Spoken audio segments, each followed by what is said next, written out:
All right. So good afternoon, everyone. Welcome to today's hearing.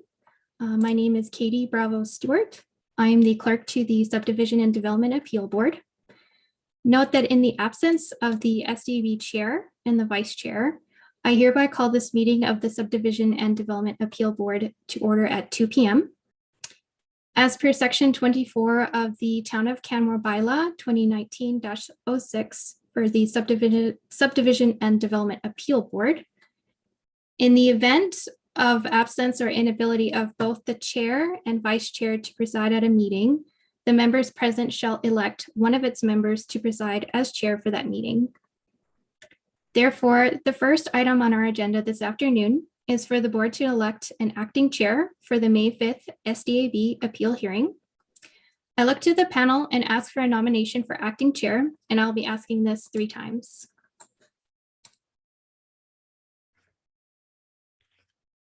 Jim Bell, I move that Mr. Giraldo act as chair of this meeting. Perfect. Thank you, Mr. Bell. Peter, do you accept this nomination? I do.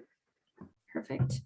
I'll be asking for a second nomination and a third.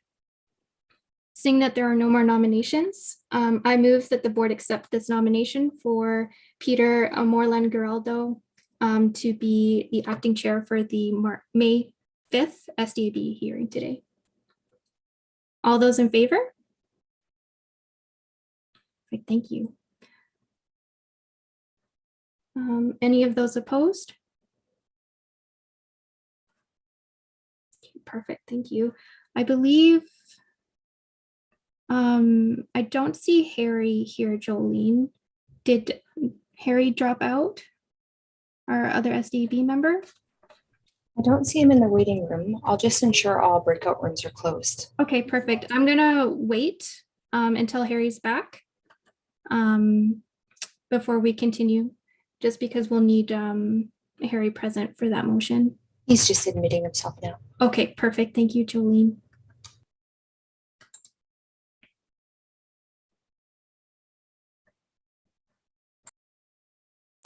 In the meantime, I would just like to let everybody know that we kindly request that everyone present in the hearing, please keep yourself muted and your camera off.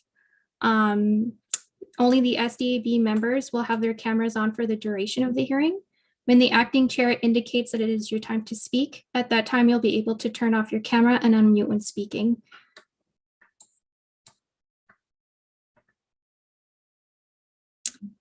Perfect. Hi, Harry. Are you back with us?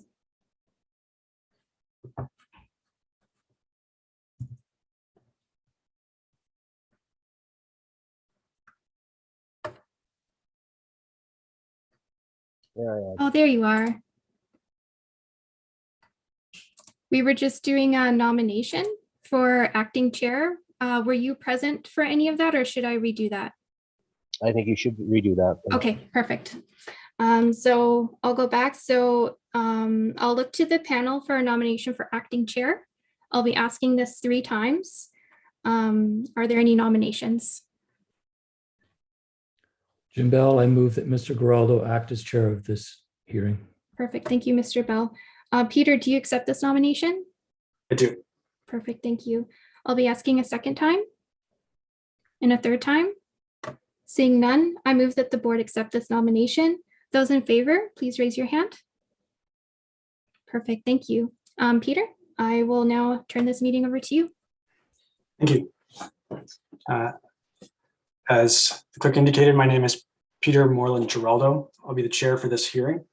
I ask that all questions and comments be directed through me. The board members will now introduce themselves, starting please with Mr. Scott. My name is Harry Scott.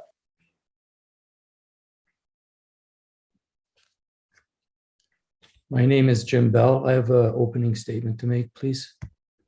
My wife and I own and reside full-time in a home in Stewart Creek, Phase 3, which is east of the Gateway development. Further, on February 6, 2021, I wrote a submission to Town Council supporting bylaw 2020-19 TSMB Gateway on the basis that I'd be able to walk or bike to the Gateway development from my home in order to access the services proposed at the development. I stated that the proposed Gateway development would allow me to significantly reduce my automobile use on a day-to-day basis. I do not feel that I am biased with regard to this appeal. Thank you, Mr. Bell. The clerk for this hearing is Katie Bravo Stewart. And before introducing the appeal, I would now ask each member of Town's administration that's in attendance today to please introduce themselves. Thank you, Mr. Chair. My name is Riley Weldon, and I am the file manager for this application.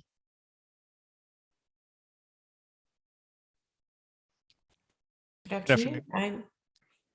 Good afternoon. I am Tracy Watanko. I'm also a development planner for the town of Canmore. I was the development officer which issued the approval of this permit. The file has since switched to Riley Weldon, but I will be present for the meeting. Thank you.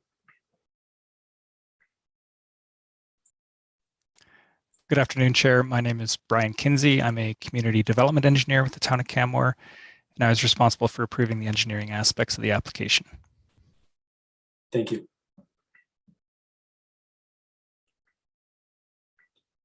Ms. Miller, you're muted. Thank you.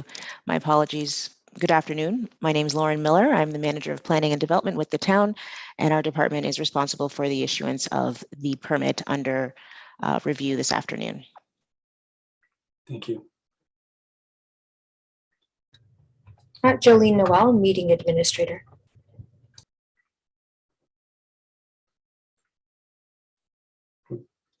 Hearing no more introductions, I'll move on to the agenda adoption for the prior hearing from the board member. Are there any additions, deletions, or changes to the agenda as provided? I move the board to adopt the agenda as circulated or as amended. Those in favor? Motion is carried unanimously. Now move on to adoption of the minutes from the prior meeting. Madam Clerk, are there any additions, deletions, or changes to the minutes of the appeal hearing as provided?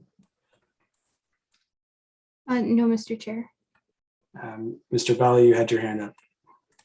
Yes, with regard to the March 3 minutes that were circulated with the agenda package, just two changes that I previously alerted the clerk to in advance of this meeting, that Councillor McCallum's name should be Joanna, and that's actually the only change on the March 3rd minutes. Thank you. April 25th minutes, same change for Councillor McCallum. And the signature would be Graham Locke as chair, not acting chair. And I've communicated those also the other day to the clerk. Thank you. Noting those changes, I move the board to approve the minutes of the appeal hearing as amended.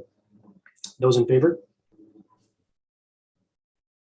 The motion is carried unanimously based on the vote. We'll move on to introducing the appeal before the board this afternoon. This is an appeal of development permit PL 2022-0031.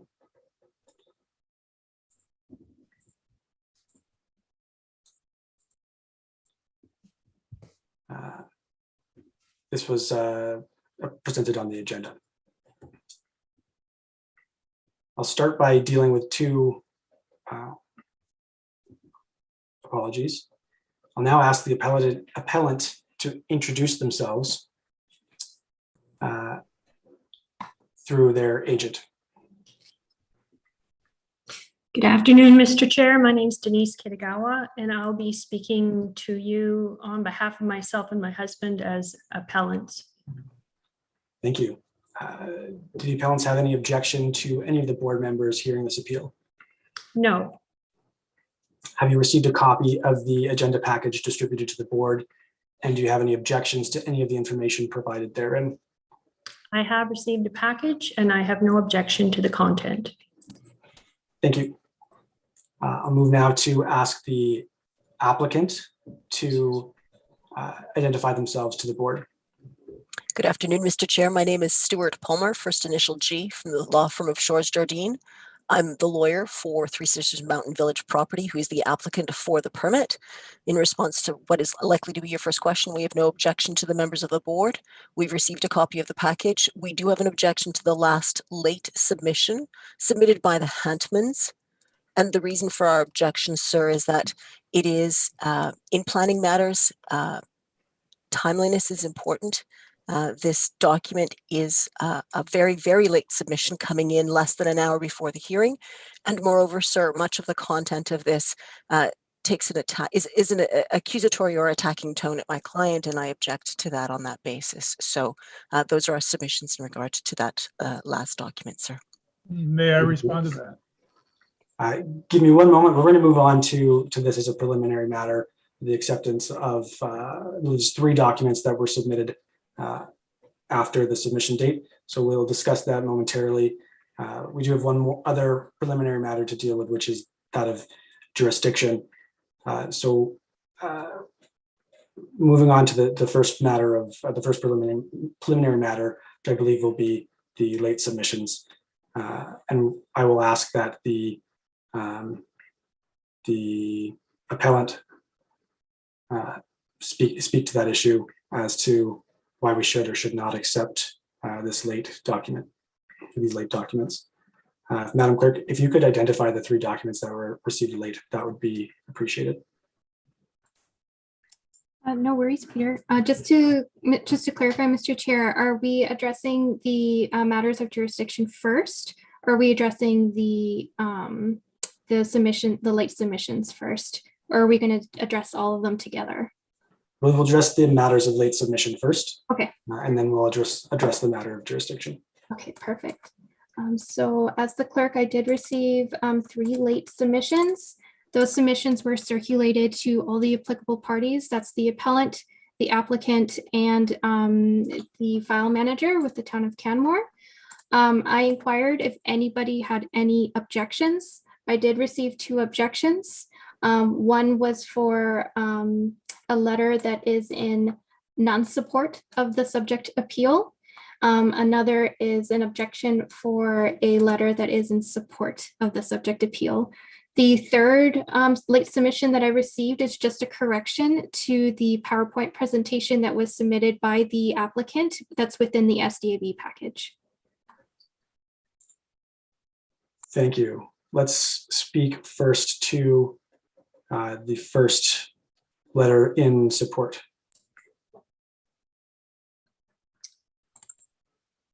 So the first letter that was submitted in support, what would you like me to provide to you?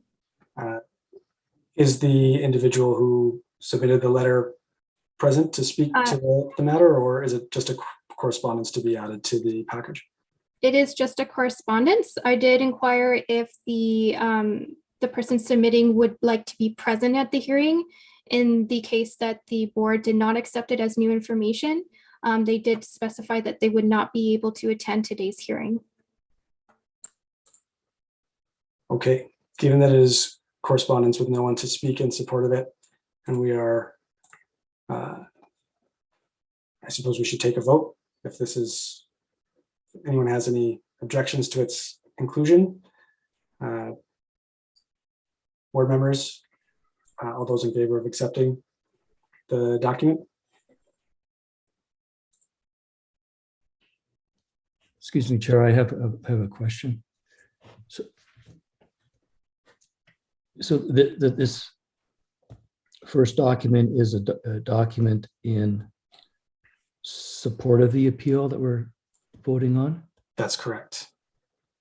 Is that the same document that the applicant's counsel objected to earlier in the hearing? No, it is not. It's not, So it's a different document. that's correct. So the subject the subject submission that received an objection was from the appellant. The appellant is present. If you wanted to speak to the appellant regarding that.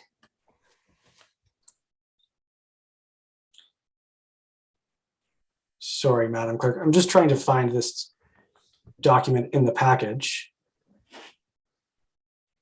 Mr. Chair, the document will not be in the SDV package because it was submitted late. So as the clerk, I'll receive late submissions and it's up to the board to decide if they'll accept the late submission. If it's accepted, I'll circulate it to the board so that they have an opportunity to read that submission to take into consideration when they make their decision. So it has not been circulated to the board. That is correct. Do It's not have it in front of been us. circulated to the applicant, to the appellant, and to administration so that they had an opportunity to read before the hearing today. I see. So the first document has no one speaking to its, no one speaking in support of inclusion of the document. So there is one, oh, sorry, go ahead. It's a letter of support. No one is here to speak to its inclusion. Does anyone have any objection to its inclusion? Mr. Chairman, if that is the letter from Boda that we're talking about, we have no objection to its inclusion in the package. Okay.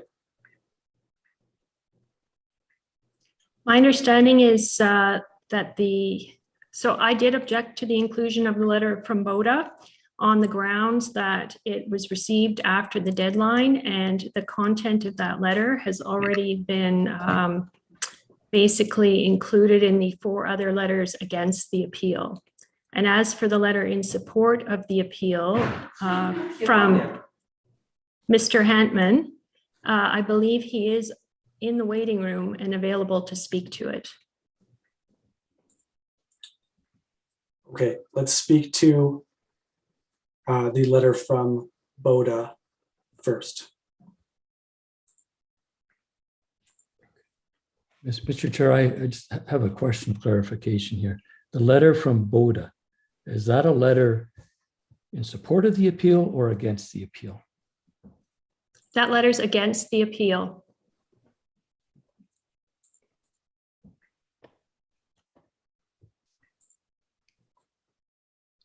Mr. Chair, I thought the first item we were going to address was a letter in support of the appeal. All right. To clarify, Mr. Chair, this letter is in non-support of the subject appeal. Okay, the letter by Ian O'Donnell from Boda. I have the list here now. This is in opposition of the appeal. Let's address that one first, as there's no one here to speak to that one. And I hear no objections from the applicant, and they've registered the objections from Ms. Kitagawa.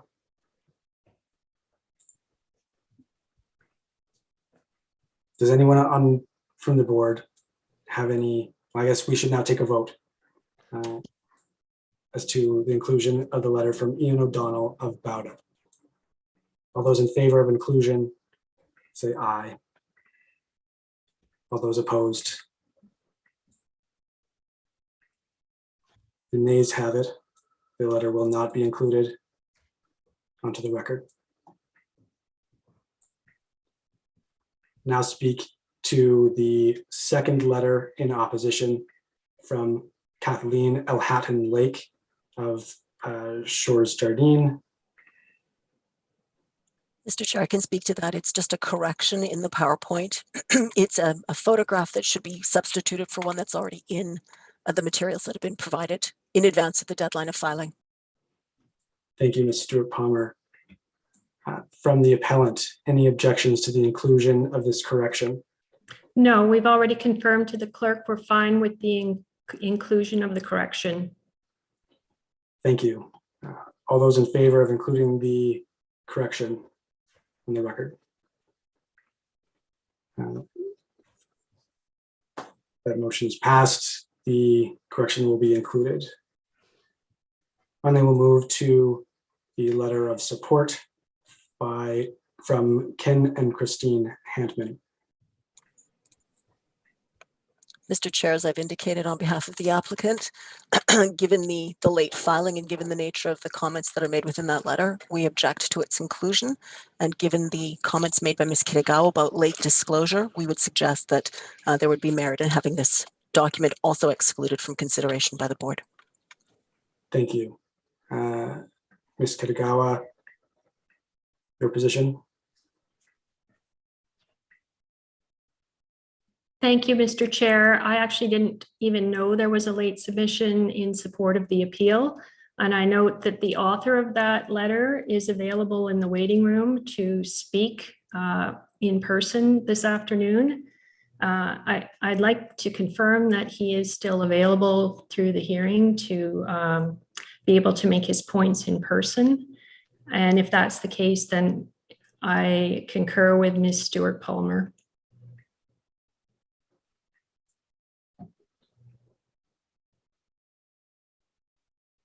All right. Mr. Hantman, are you available to speak during the hearing in support of the appeal? Yes, and if I may comment, Chair, I just received the notice of this meeting 2 days ago. Okay, thank you for that information. The board will now vote to include or exclude the letter in support from Mr. and Mrs. Hantman. All those in favor of inclusion? All those in favor of exclusion? That passes unanimously. That letter will be excluded. We will hear from Mr. Hantman later in the proceeding. I think that concludes this preliminary matter on the inclusion of late submissions. We'll move on to the second preliminary matter, which is that of the board's jurisdiction. And I'll ask the appellant, Ms. Kitagawa, to address the issue of jurisdiction, specifically with respect to Section 685 sub 4 of the Municipal Government Act, which states that the appeals are limited to whether the development authority followed the directions of council. Ms. Kitagawa? Sure. We received notification from the SDAP clerk on April 14th that the valid basis for appeal for this permit would have to be that the development officer did not follow the directions of council. And while that was not the basis of our original notice of appeal application form, so that we were then faced with a choice between withdrawing our appeal or in fact noting that the development officer had not followed the directions of council, we carefully reviewed a number of statutory acts, the bylaws, and other planning documents, and we reached the conclusion that in fact the development officer did not follow the directions of council because this particular permit is not something that should have been approved under the excavation, stripping, and grading provision of the land use bylaw, and it should have been turned down as an industrial operation. Thank you. Does the board have any questions for Ms. Kitagawa regarding that submission? All right, Ms. Apologies, Stewart-Palmer. I had a reverse in my head. That's quite all right, sir. So Yes, it is. It is absolutely the position of the applicant for the permit that the jurisdiction of this board is restricted under section 685 sub 4.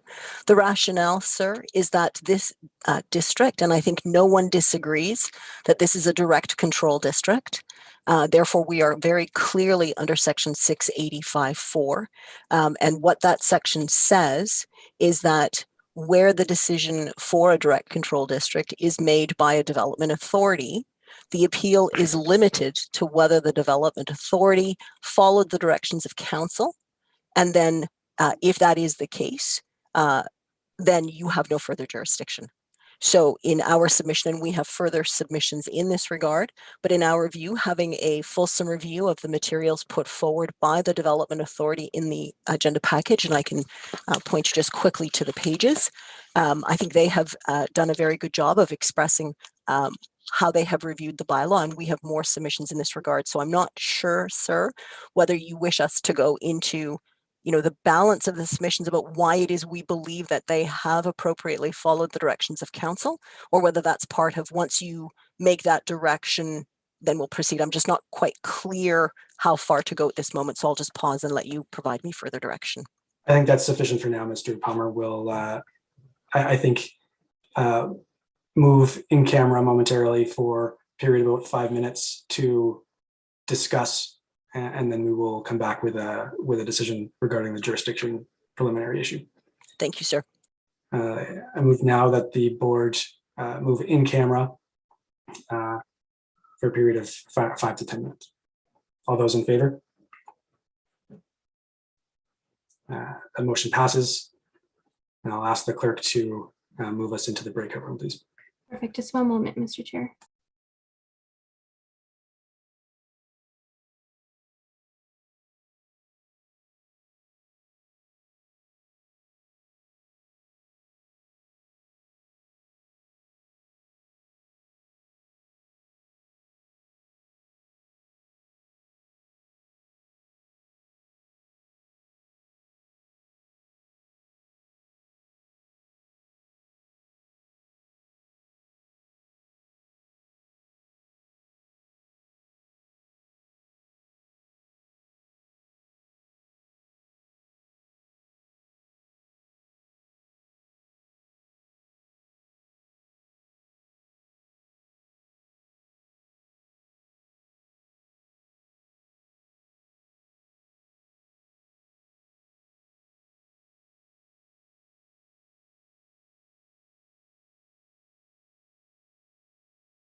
All right. Thank you for your patience, everyone. We'll now resume the public session. We'll take a vote, having discussed your submissions on the preliminary issue of jurisdiction. All those in favor of the position that section 685 sub 4 of the MGA is applicable, limiting our jurisdiction. All those in favor. Motion passes, and the panel finds that our jurisdiction is limited to determining whether the directions of council were followed. I'll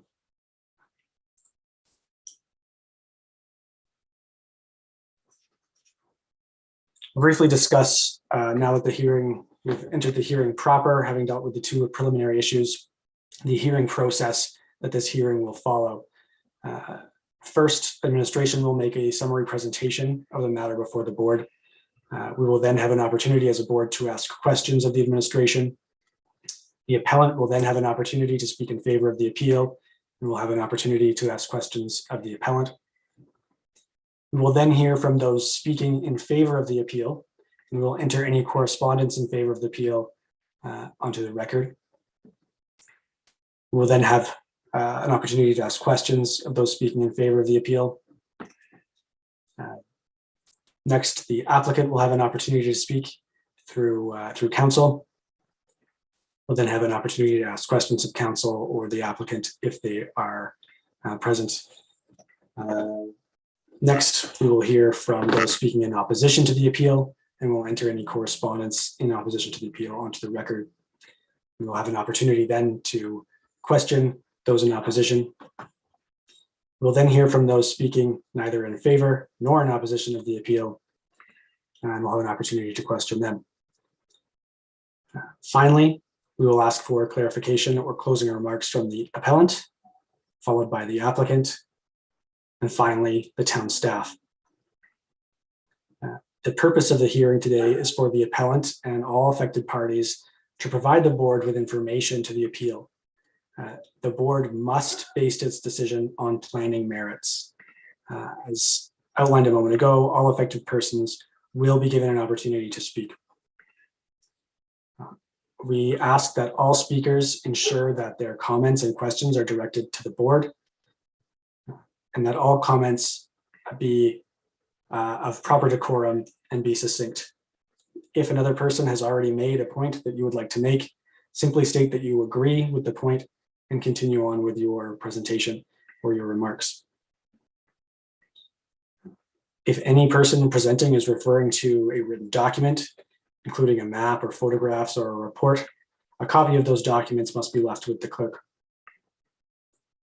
And finally, once the board closes the public portion of this hearing, we will go in camera or in private and review all the information provided. We will then provide a written decision within 15 days of this hearing. I'll ask the appellant, Ms. Kitagawa, do you have any concerns with the process as outlined? No, that agrees with the agenda provided to me by the clerk. Thank you. And the applicant, Mr. Punter? Mr. Chair, no, we have no objections to the process outlined. Thank you. Thank you. I'll now ask that the development officer make their presentation with respect to this appeal. Thank you, Mr. Chair. If you can just bear with me for 1 second, I'm going to bring up my presentation.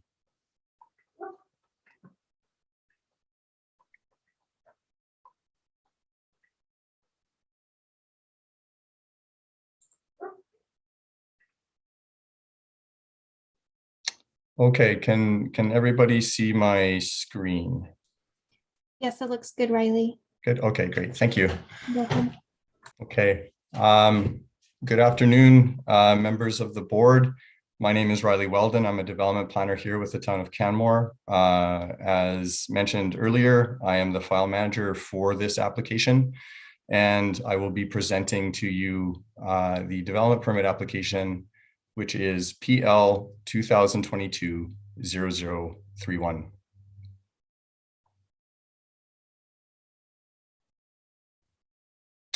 I will start with an overview of the proposed development application. The town of Canmore received an application for stripping and grading for stockpile management on Lot 1, Block 1, Plan 2010073. This site is part of the Three Sisters Mountain Village resort lands. As you can see on your screen, this is an aerial photo of the subject lands, and highlighted on this photo is the proposed development area in relation to the overall site. The site is bound by Three Sisters Parkway to the north, and I'm hoping that you can see my cursor. This is Three Sisters Parkway here to the north. The Bow Valley Wildlands Provincial Park to the south, which is located here. Privately held properties designated as conservation of wildlands, that is located for these lands here. The Peaks of Grassy Community is also located further to the west. You can see it up in this far corner. The Cairns Landing and Crossbow Landing communities are located north of the Three Sisters Parkway, which are located here and located here. And there's also a residential community located further to the west, specifically Miscow Close and Hubman Landing, and those are located here and here.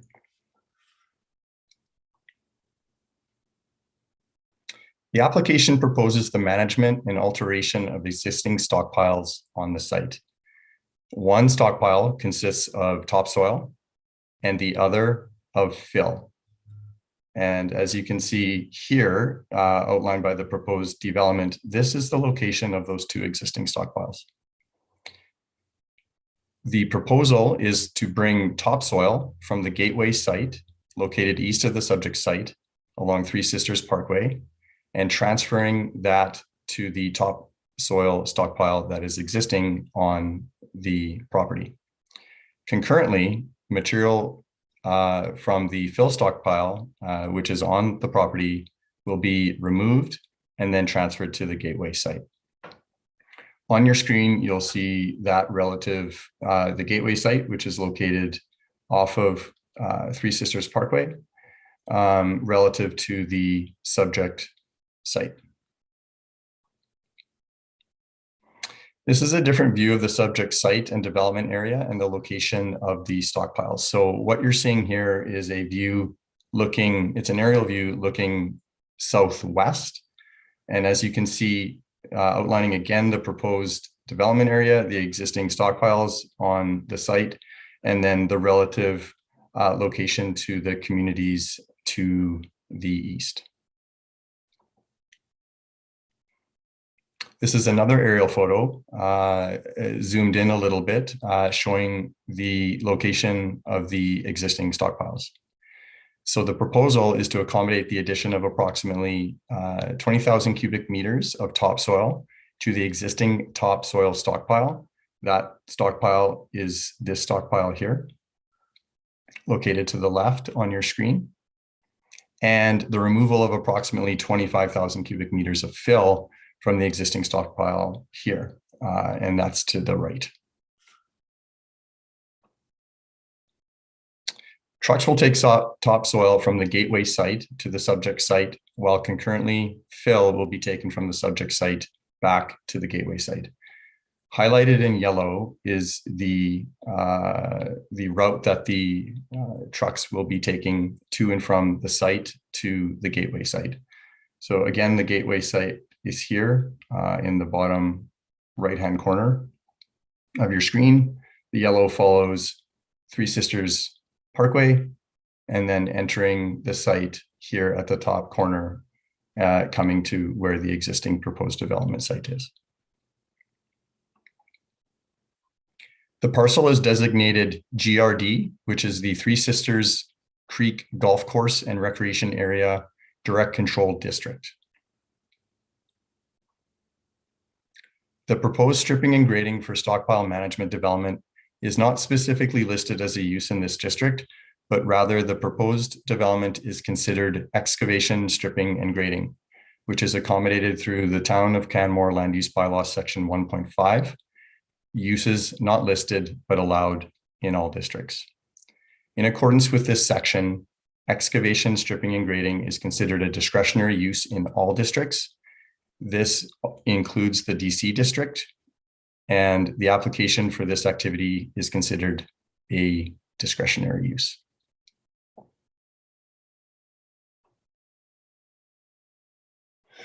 The proposed development includes the addition of topsoil and the removal of other fill from the site, resulting in excavation, alteration, and regrading of the existing stockpiles. The proposed development is considered similar to and consistent with the development and excavation, stripping, and grading definitions, which are listed on your screen. Excavation or stockpile is included in the definition of development, which is also included in the definition of excavation, stripping, and grading. Excavation, stripping, and grading means development on a site that may include the removal of vegetation, regrading, or the excavation of material in isolation of that authorized as part of a development permit or subdivision. Development means an excavation or stockpile and the creation of either of them. It also includes the other clauses B, C, and D, but for this matter, A is what is applicable here. It's important to note that the intent of section 1.15 and the excavation, stripping, and grading use is to facilitate this type of construction and development activity. The use states that it means a development, the definition of which is included, and may include removal of vegetation, regrading, or the excavation of material in isolation. This definition is intentionally broad to allow for consideration of these activities. The use is not explicit or exclusive or meant to be limiting. Normally, a land use definition will explicitly list the activities that are excluded from consideration. The development authority for this for development permit applications within the DC district is established under the DC district, which is section 14.16.7. This section outlines the uses which council will be the development authority. Specifically, these are golf course, golf maintenance facilities, golf clubhouses, and trails. All other DP applications will be decided by the development officer. Excavation, stripping, and grading is not listed under those applications to be decided upon by council. Therefore, the development officer is established as the development authority. The land use bylaw does not contain specific regulations for excavation, stripping, and grading. Rather, the town requires the submission of a construction management plan and erosion and sediment control plan. The details of the proposed development and operations are outlined within this submitted plans, the construction management plan and erosion and sediment control plan. These plans are in place to ensure the proposed activity occurs in accordance with the town standards and the potential impacts are mitigated while construction occurs. The construction management plan and erosion and sediment control plan are included in your agenda package. Relative to the town standards, the Town of Canmore Construction Management Guidelines outlines the information required to address and mitigate potential adverse effects caused by the development and the construction. All construction management plans must be consistent with these guidelines. Similarly, the erosion and sediment control plans are also a requirement, and the guidelines are the engineering, design, and construction guidelines outlines the information that is to be required to be included in these plans. In this case, the Town of Canmore Engineering requires the applicant to follow the most recent edition of the City of Calgary Water Resources Erosion and Sediment Control Guidelines. The construction management plan and the erosion and sediment control plan were reviewed, deemed consistent with the town standards, and therefore accepted by town administration.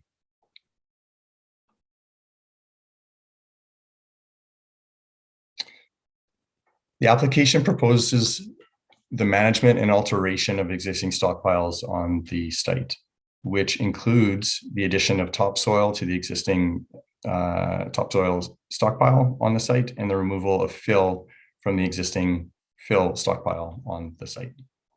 The site is designated the Three Sisters Golf Course and Recreation Area Direct Control District, which establishes the development officer as the development authority for this application.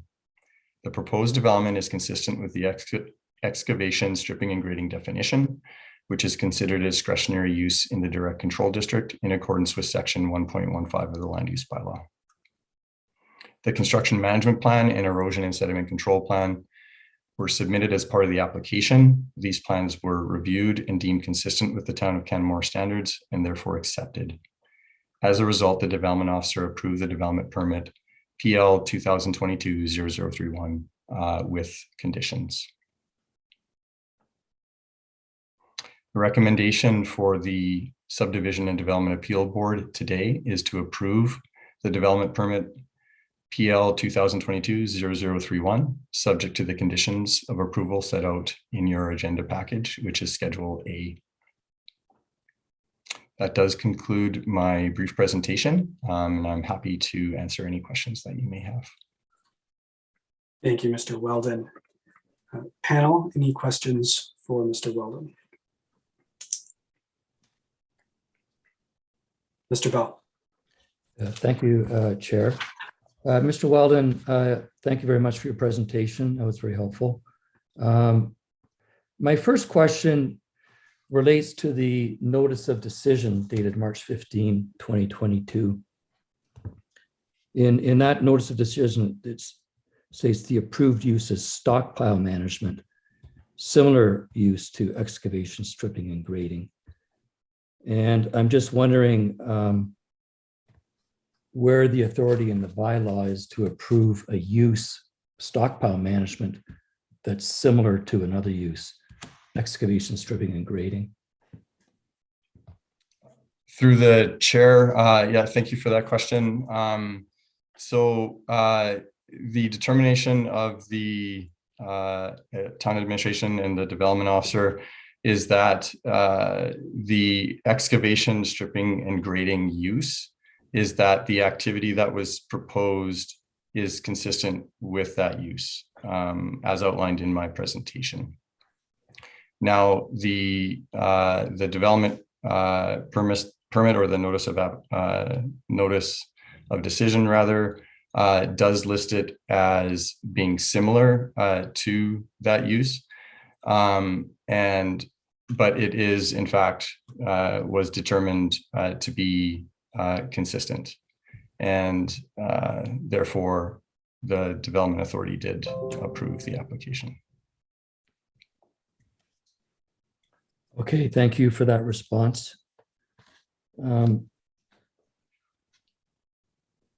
Assuming for a moment that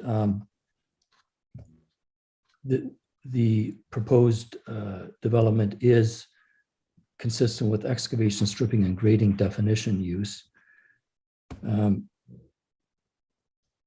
you listed a couple of requirements of the town in connection with obtaining a development permit in your presentation. The construction management plan, the erosion and sediment control plan. I'm just wondering what the development officer went through to determine whether or not in approving a discretionary use that the criteria set out in the land use bylaw section 11003, the general discretionary use criteria. There are, as you know, a number of other criteria listed there. And did the development officer address all of those criteria in approving the decision? And if so, is there any additional evidence on the process that was followed in connection with those other criteria?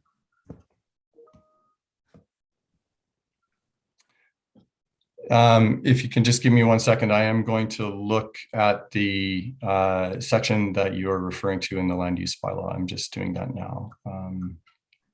the 1.10.0.3. Just give me 1 second here, please.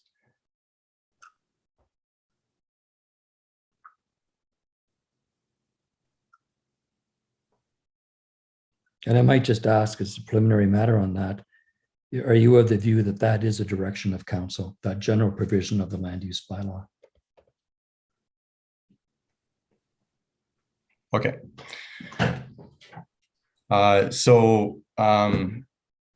Yes, so the development officer, and the development officer is here, so I will allow her to speak to this directly because it was ultimately her decision. But the application was determined to be a discretionary use within this district. The discretionary uses when a development officer is considering a permit, you are correct, the 1.10.0.3. These outlines the different considerations that are to be considered. And the development officer, through reviewing the application and through reviewing the documents, the erosion and sediment control plan and the construction management plan, would have also considered these considerations as well. And for your second question is considering whether this is direction of council. I do believe that it is direction of council. The land use bylaw is adopted by council and therefore can be considered council's direction. I will pass it over to Ms. Wojtenko to provide any other further clarification. Thank you. Thank you, Mr. Weldon. That's a great question. There is in the package the review comments provided by the town of Canmore. So even though I'm the development officer, it was reviewed by both myself and Mr. Kinsey, the town's engineer. And we did go through all of these considerations and more when reviewing this permit. You can see some of those comments. We also did send out, as per the land use bylaw, the notice of application in advance of making a decision, where we received a number of comments from the adjacent residents.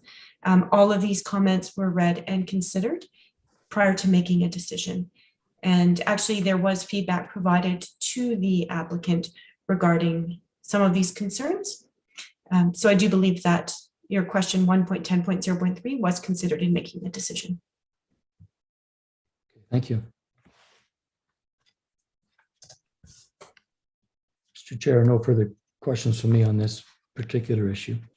Thank you, Mr. Bell. I actually have a follow-up question, Mr. Tenko, regarding subsection C of section 1.10.0.3, which talks about the proposed development and its compatibility with the intent of its land use district. The purpose of the GRD, direct control district, is to develop and operate a golf course. I'm just wondering how you responded to, or how you applied subsection C of 1.10.0.3 with respect to the purpose of the direct control district. Yeah, thanks. Great question. The use that we are considering that the permit was approved under is strip and grading and excavation, which is a discretionary use in all districts. So none of the districts in the land use bylaw will list that something we consider to be part of a temporary kind of construction sort of development activity. There is no district which contains that as a purpose. It is an accessory sort of discretionary use for any district within the town of Canmore. All right, thank you for that. Mr. Scott, did you have any questions? Yes, not exactly sure who's going to answer this one, but reading the town's submission, the applicant must provide a construction management plan, and under the town of engineering guidelines, they require the applicant follow the most recent edition of the City of Calgary Water Resources Erosion and Sediment Control Guidelines. My question is this a directive of council, number one? Number two, how closely does the town of Canmore follow those guidelines? Is this something that is sort of, or is it something that we follow? I don't know who's going to answer that question. It may be Mr. Kenzie.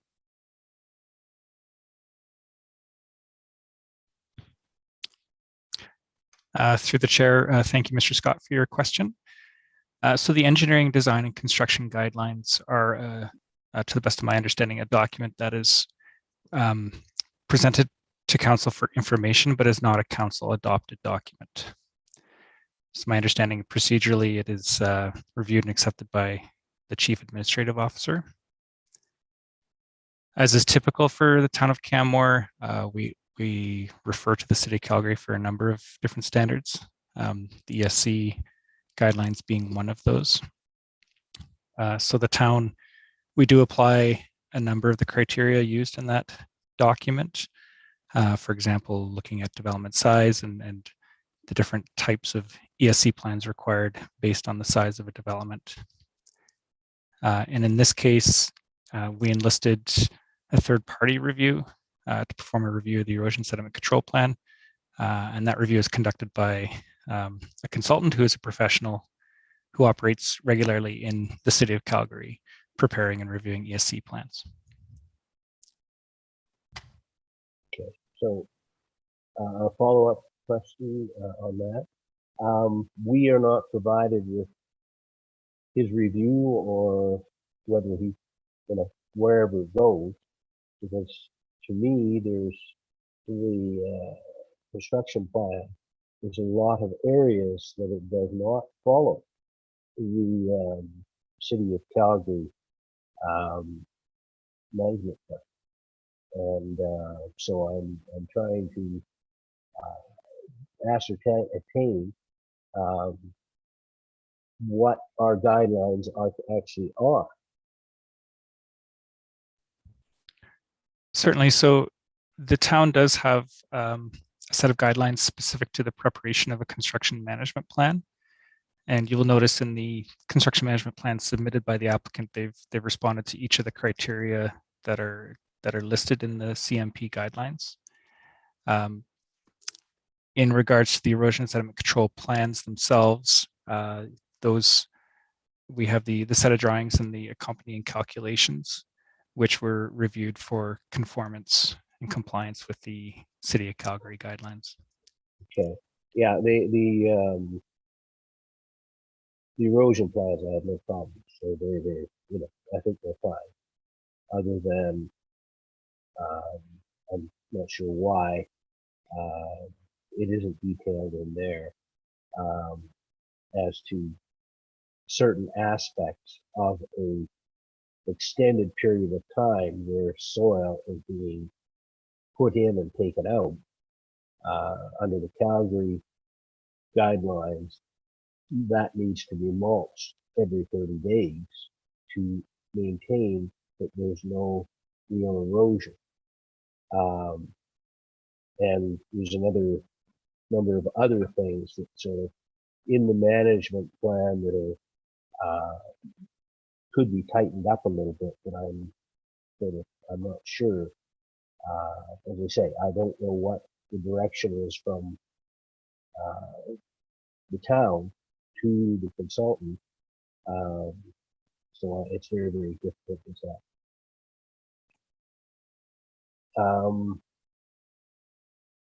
I guess one of the other questions I had is that on the town's figure number 3, in there shows that the subject development area is 330 meters from, I guess it is probably the main pathway in that area. And I guess one of the complaints of the residents of the area was that when water trucks were used, the water trucks backed over to Three Sisters Creek, which is only about 100, well, a calculation looks like it's about 180 meters. And it certainly does not say in the management plan or anything like that whether that's permitted. It doesn't say where they're getting the water. In fact, it actually doesn't even say that the water trucks will do anything.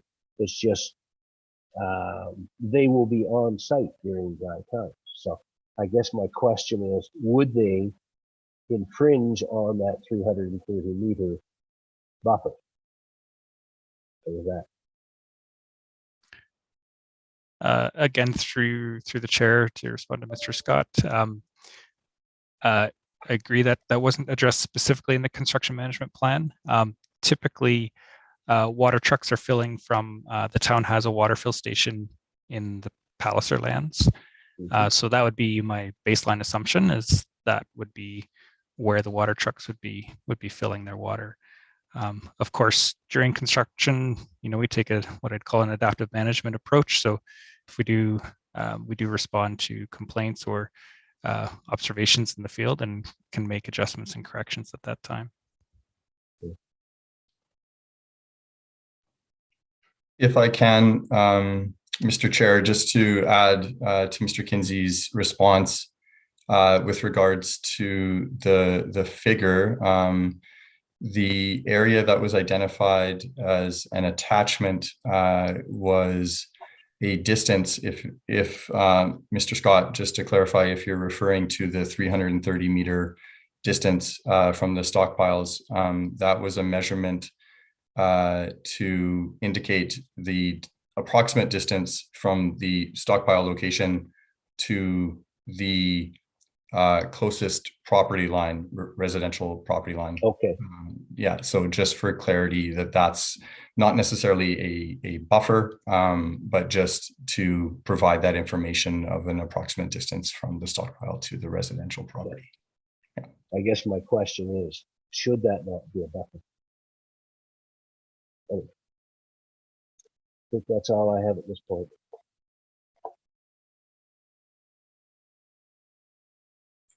Thank you, Mr. Scott.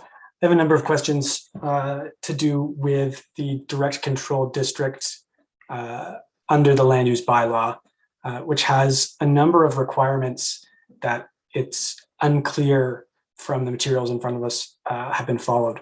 So specifically with reference to 14.16.6.1, which discusses the requirement for developments in this direct control district to have an environmental impact statement completed. Was that done in this case?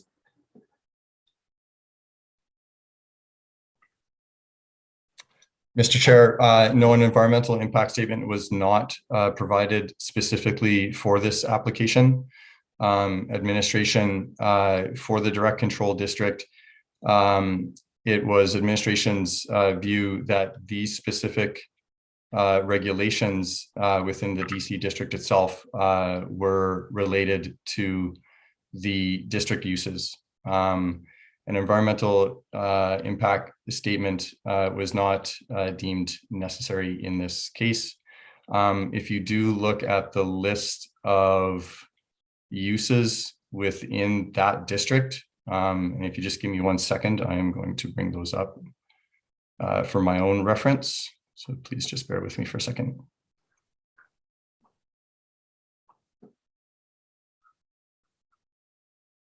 So if you look at the permitted uses, in particular, golf course,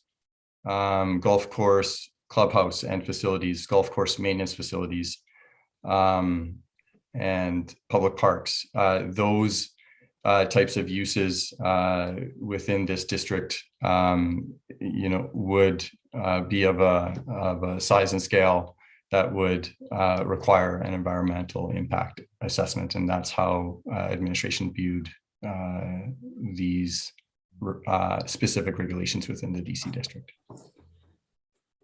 Thank you for that. I understand the position completely. What I'm struggling with is that there's a very clear distinction in this list between developments for the golf course and development permits generally. So I'm wondering if you can comment on, I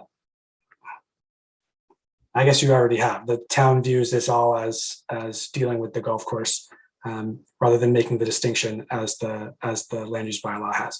Is that a correct sort of summary of the town's position? Yes, I think that's a correct summary. You know, given the nature of the proposed application as well, but that, yeah, that is fair to say that would be the direction that we followed. Thank you. I appreciate your responses. I have no more questions. Any follow-up questions, Mr. Bell? Yes, thank you, Chair. I have a couple of questions regarding the area structure plan. They relate in part to various submissions that were put in by certain residents that are supporting the appeal. And so I would like town administration's view on the applicability of two policies in particular in the ASP. First one is 8.2.2 paragraph C, which is in accordance with the Canmore Municipal Development Plan, any development adjacent to established wildlife corridors, including increased intensity of existing uses, will be evaluated for potential impact on wildlife habitat and movement within adjacent to the proposed development. So I'd like the view as to whether the town's view is whether that is applicable or not. And the second one is 8.5.2. And these policies relate to undermining, which is also an issue that was raised in one of the letters. So that's my question for whoever is the appropriate person in administration.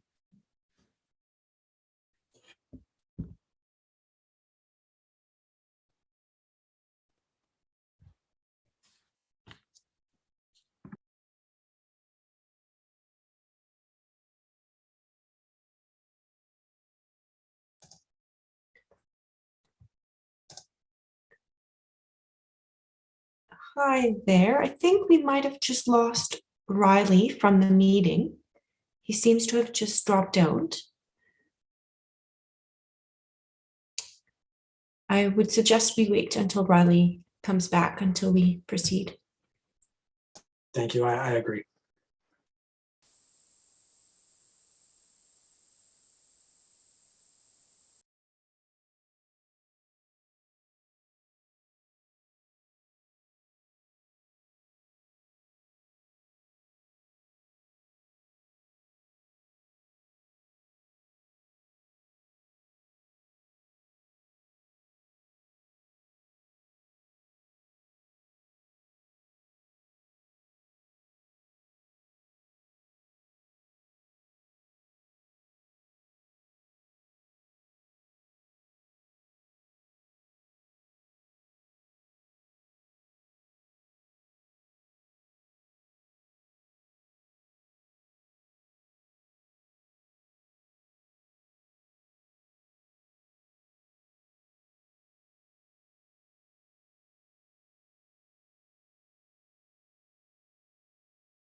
My apologies, Mr. Chair, and to all others on this or within this meeting and in this hearing.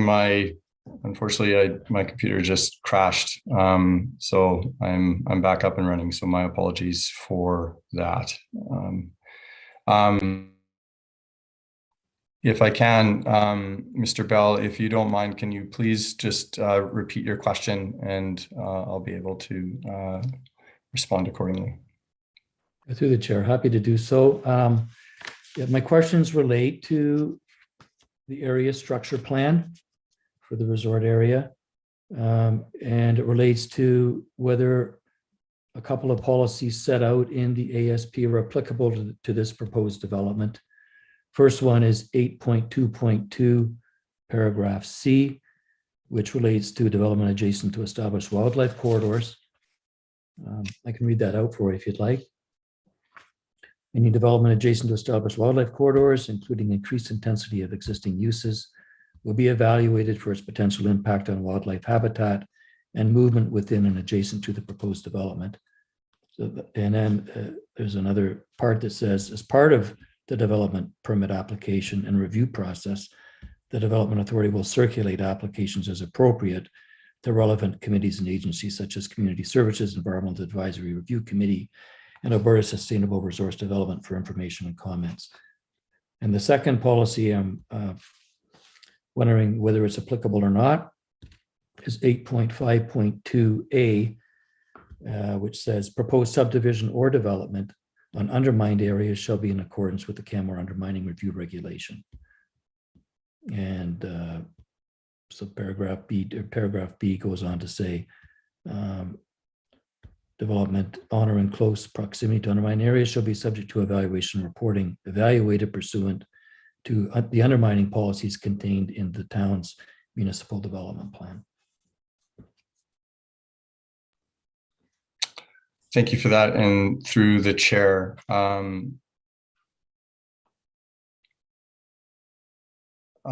order to, I think, respond, I can respond firstly to the adjacent, to the policy regarding the being adjacent to a wildlife corridor. So that was considered. However, given the distance from the proposed development area relative to the wildlife corridor, we did not consider that to be adjacent, and that was just given the distance from that area to the wildlife corridor. Now, for the other pieces, I unfortunately do not have those policies up in front of me. I appreciate that you had just mentioned those. So I would need a bit of time to go back and look into this matter a little bit further. I can bring a response back later in the meeting if that is okay to Mr. Bell and to the other board members. That would be satisfactory to me. Certainly don't have a problem with that. We'll have another opportunity for the town to make summary statements at the end of the hearing. So if that's sufficient amount of time, that's great. If it's not sufficient and you need some more time following the hearing, we can provide that also. Sure, thank you. Board members, any other questions for Mr. Weldon or the town? All right, thank you very much, Mr. Weldon and town administration. We'll move on to hear from the appellant. I'll now ask the appellant to make their presentation with respect to their appeal. Ms. Kitagawa. Thank you, Mr. Chair. My husband and I bought our home on Miscow Close in 2010. And over the intervening years, we've come to love our neighbors, our neighborhood, and this town. I'd like to begin by thanking town staff, in particular, Riley Weldon, for responding as quickly as possible to our questions and for making time for a video call to allow us to review the development permit information. My husband and I are not lawyers, nor are we developers. Our budget for this appeal is basically the fee. And I went through like 17 or 1800 pages of documents, including bylaws, guidelines, plans, and government acts before drafting our 7-page written submission.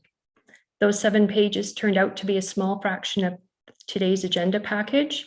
So I thank each of you board members for taking the time to carefully review them and for being here this afternoon.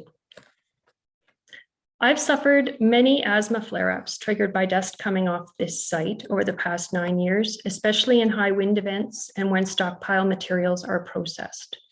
So when a notice went up beside the multi-use pathway about a development permit for stockpile management on the unfinished golf course, we wanted to understand what that might mean for our spring and summer enjoyment of our backyard, our neighborhood pathways and amenities, and for my asthma. Downwind residents should be able to rely on a dust control plan that successfully contains dust on this site in accordance with the town's engineering and construction guidelines. And just relative to one of the questions earlier about whether the guidelines are an instruction of council, I was able to find a town council resolution number 136-2020 from a June 2nd, 2020 council meeting. And it was a motion regarding the engineering, design, and construction guidelines moved by Mayor Borrowman that rescinded the 2010 guidelines and directed administration to approve the engineering, design, and construction guidelines from that date forward. And my position would be that a duly passed resolution of the town council delegating authority to town staff to create and administer guidelines is in fact a direction of council. Now, even as I speak to you today, I'm not clear on the dust control measures planned for this development permit.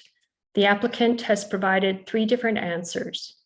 The construction management plan simply states that a water truck must be on site during dry periods or when high winds are in the forecast.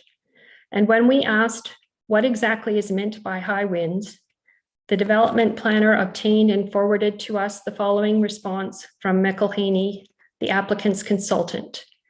High winds means that when the speed of wind goes over 40 kilometers per hour.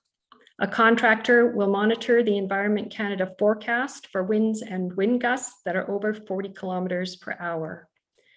The construction management plan outlines mitigations to control noise, litter, mud, and dust. And as per the submitted construction management plan, dust must be controlled by means of a water truck. A water truck will be active during the entire construction period. And from Three Sisters Legal Counsel on page 66 of today's agenda package is a statement that dust will be mitigated in part by ceasing operations on windy days of 40 kilometers per hour. So I just don't know which of those is going to be applied. The World Health Assembly's 2015 resolution on air quality and health identified fine particulates, such as from the loam stockpile and from driving up and down the haulage road, to be a risk factor for heart and lung disease. For such a critical factor in personal health and to my neighbors and our enjoyment of our properties, the development officer should have required the applicant to contain all dust on site as per the most recent City of Calgary erosion and sediment control guidelines. Now, while our initial concerns about this development permit related to noise and dust, as I mentioned earlier, on April 14th, we received the email saying that the only valid basis of appeal is whether the development followed the authority, the development authority followed the directions of council. And that instruction prompted us to look at this whole situation through a new lens. And it led us to conclude the development authority did not follow the directions of council. Before I go into our reasoning, I'd like to describe briefly what neighboring residents have experienced over the past 9 years as the unfinished golf course has gradually transformed into an outdoor industrial storage operation. The first stockpile appeared on this site shortly after the 2013 flood. I note it was not visible in the slide shared by Riley during his presentation.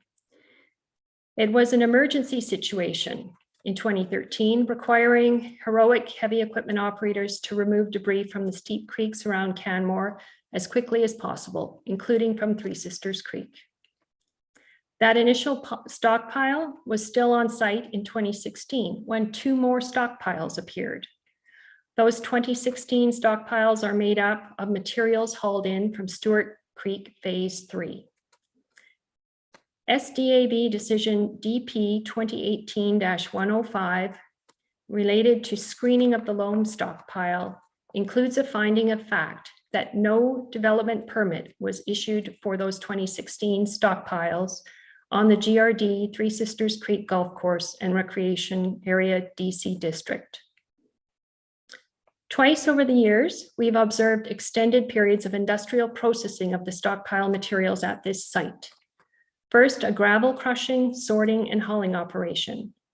Second, a loam screening and hauling operation. To the best of our knowledge, these industrial processing activities were not permitted and ceased after the town issued stop work orders. At every stage, nearby residents' lives have been disrupted by noise and dust. Even when there's no processing of materials going on, the fact that these stockpiles have never been mulched or hydroseeded means we have dust clouds blowing through our neighborhood during wind events. So for 9 years already, the applicant has been using this site for outdoor storage and industrial processing of materials hauled in from other sites. And now the applicant seeks to exchange materials between these stockpiles on this site and their Three Sisters Gateway project and extend the life of the industrial operation. PL 2022-0031, as Riley outlined, was approved under the excavation, stripping, and grading as a discretionary use. We tried hard to match the land use bylaw definition of excavation, stripping, and grading with our understanding of the development permits.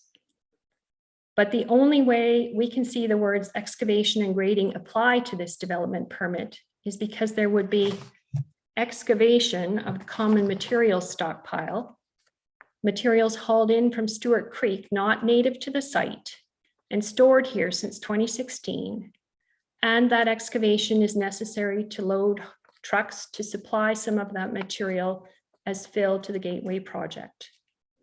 As for the grading piece, there would be grading of the loam stockpile so that the combination of materials hauled in from Stewart Creek Phase 3 and the Gateway project would be properly contoured for erosion and sediment purposes. But the primary activities described in the applicant's documents are the hauling in, dumping, and indefinitely storing approximately 20,000 cubic meters of loam as an extension to the existing loam stockpile. And number two, supplying to Three Sisters Gateway project approximately 25,000 cubic meters of mixed dirt and gravel from the other stockpile. Reading through other definitions in the land use bylaw, we note that the described storage and supply activities match the definition of an outdoor storage operation, with key words from that definition being stockpiling of material. We also note that outdoor storage is a type of industrial operation, with key words from the land use bylaw definition of industrial operation being storing and distribution of material. So applied to this particular permit, the industrial operation is one, the indefinite outdoor storing of loam, and two, the distribution of common material to the Gateway project. Bottom line, the excavation and grading activities are incidental to the indefinite storage and supply of materials.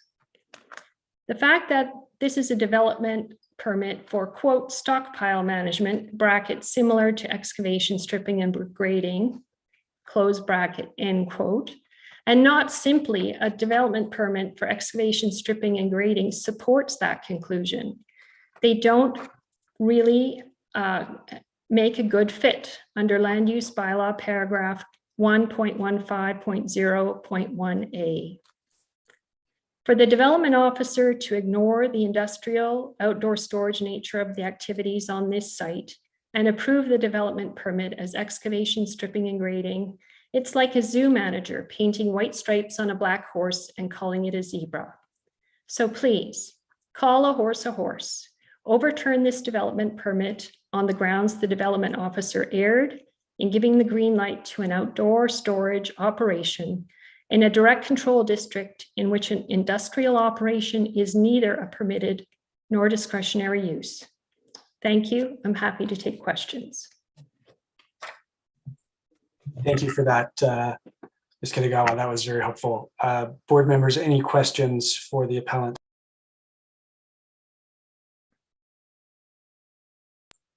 Mr. Bell. Yeah, thank you, Chair. Ms. Kitagawa, thank you very much for your presentation. I have one question on a matter that you raised in your notice of appeal, but not in your comments today. Your notice of appeal raised a concern about greenhouse gas emissions. And I'm just wondering, in your view, did the development officer fail to follow one or more directions of council relating to greenhouse gas emissions in issuing the development permit? So if you could please address whether you believe there was a direction of council in connection with greenhouse gases that's applicable to the development application. Thank you. Thank you. Through the chair, we are concerned about the greenhouse gas emissions primarily related to the hauling of all the materials from Stewart Creek Phase 3 all down the parkway and then all the way along that haulage road to create the 2016 stockpiles. And while it was in our original notice of appeal application, it's not been addressed in our written submission because we did not see how that would have been one of the directions of council that the development officer should have been considering. Thank you very much.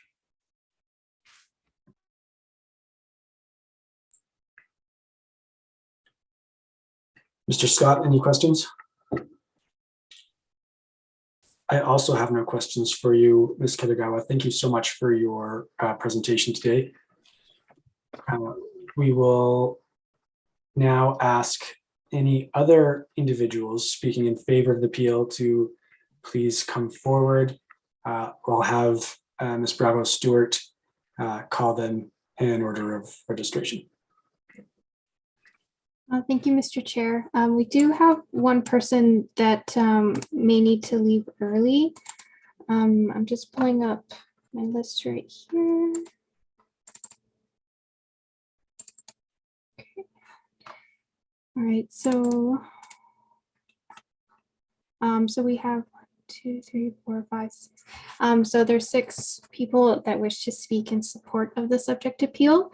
The first speaker would be, I'm not sure if I'm going to be pronouncing it correctly, but Maruso. Let me see if he's present. Yes, they are present.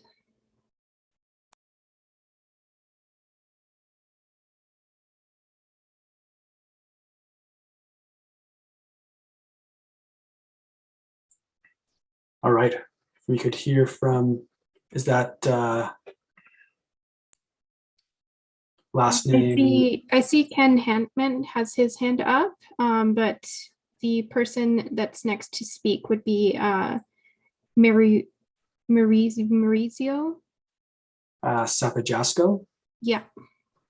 All right. That's correct. Thank you.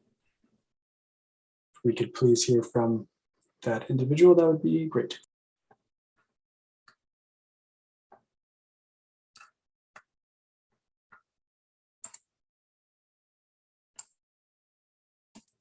It doesn't appear that he is available, so we can go to the next person, which is Ken Hentman, and he's present right now. All right, Mr. Hantman, if you could please proceed with your presentation in support of the appeal. Sure. Can you put me on camera? Can you enable my camera? My video. There we go. Yes. Well, of course, I concur with everything that Ms. Kitagawa said.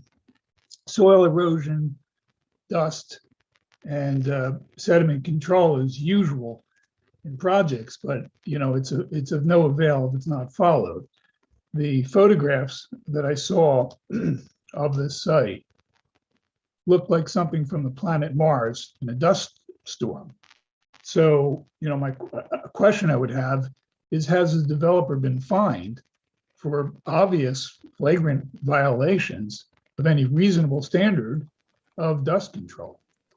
Now, the impact on all of the affected neighbors and residents, who in aggregate pay a lot more in taxes to the town than the developer pays, the impact is tremendous and significant. Certainly, the effect on asthma outweighs anything I had to say. I mean, that is a much worse consequence. I'll try to stop this phone over here from ringing. I can. Okay. That outweighs anything. Health is the most important thing. But those photographs were frightening and horrendous. So I wonder what engineering has gone into controlling the present situation. Tarpaulins can cover the entire area of the essentially dangerous materials because it's very fine particulates. Now, Mr. Chairman, I apologize for the interruption, but Mr. Huntman, yes, I am, sir. I wish the board, though, the attribution of those photographs and whether my client is actually the person responsible for those has not yet been established. And so before Mr. Huntman proceeds too much further with his commentary about finding my client, I would ask this board to, if they can, to determine who actually is operating and whether it's my client, because it's our position that those operations are not Three Sisters Mountain Village properties. We have not been operating on the site since the approval of this permit. And I do think that it is prejudicial, highly prejudicial, to have the comments made by Mr. Huntman in this nature when it hasn't been established that my client is actually undertaking those operations. That's certainly noted, Mr. Palmer, and we will take that under consideration when weighing the evidence in the future. That being said, we'll hear out Mr. Huntman, and any attribution of blame is not before us at any rate. So we will we'll continue Mr. Huntman's presentation, and we can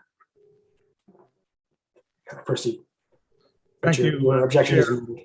Thank you, Chair, and thank you, Ms. Palmer, for making my point, because as you said, you haven't been operating there, but unless you disclaim that those are your piles of materials that are there, I mean, they are there, then it shows only that nothing has to be done other than the wind passing over it to kick it up. And the answer to that would be tarpaulins to cover the entire area.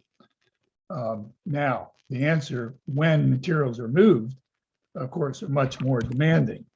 And it's not simply to wait for winds of 40 kilometers per hour or more. Anytime that material is touched, water spray trucks have to be covering the area with water mist. Otherwise, the particles will be carried by a 10 kilometer per hour wind. So the consequence that I'm looking at is, has there been consideration of the impact on the residents, including myself? Simple things like covering windows with dust, not allowing people to sit on their decks during the summer because of dust, and noise. I'm sure that there's ordinances I haven't read. And by the way, I only received notice of this whole matter 2 days ago, and I never received any initial notice. So I do come into it somewhat late. I'm sure that there's ordinances in the township dealing with disturbances, noise, trespass of noxious materials off-site. So, I would just ask the board here, the board members, to consider whether, on deeper reflection, whether those things are properly addressed. Indeed, there would be a cost to a developer to abate noise. Now, in the thing that I wrote up, and I have some experience with this, is I've constructed sound walls highway departments typically require the erection of an 2.5 meter to 5 meter high sound wall when noise exceeds 67 decibels. The noise of those trucks running back and forth is going to way exceed that noise level. So the residents that are closest to it, to prevent permanent ear damage on certain days, may have to wear ear protection. But I would suggest that a 50 decibel level be considered reasonable at the nearest residence, and that monitoring of that should be established so that if noise exceeds 50 decibels at the nearest residence, the operation has to be closed down. So I'm not against this happening. I'm just saying that, all of these things have to be provided for and seriously followed. Mr. Hammond, do you have any comment specifically on the issue before us, which is whether the development authority followed the direction of council? Because that's the decision that we have to make. While your concerns are definitely noted, we are restricted to by our jurisdiction to the issue that's before us. Well, I mean, the environmental impact statement not being done, one not being considered, would seem to me, from my limited knowledge of this, to take it outside of following what must be standing recommendations of your council to your board.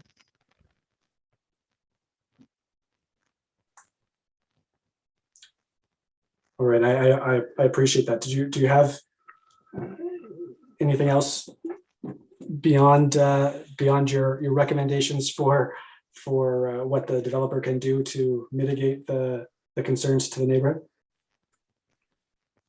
No, I think that I've stated it, and in respect to all the other people that are here, I'll conclude at that. Thank you very much. Board members, do you have any questions for Mr. Hammond? Thank you, Mr. Hammond. I appreciate your time today. Thank you.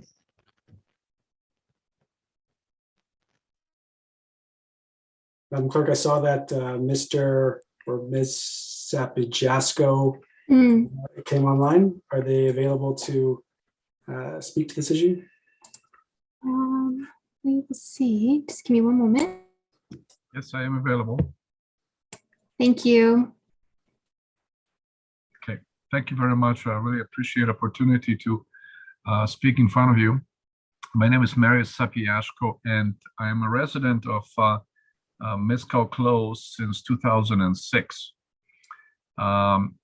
I purchased and moved in to build actually a home in 2006, and at that time the backyard was a wonderful forest.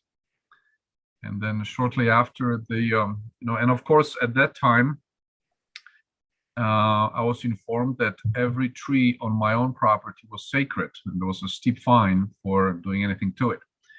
Then, of course, the wholesale deforestation started during the production of construction of the golf course, and we know that that has stopped.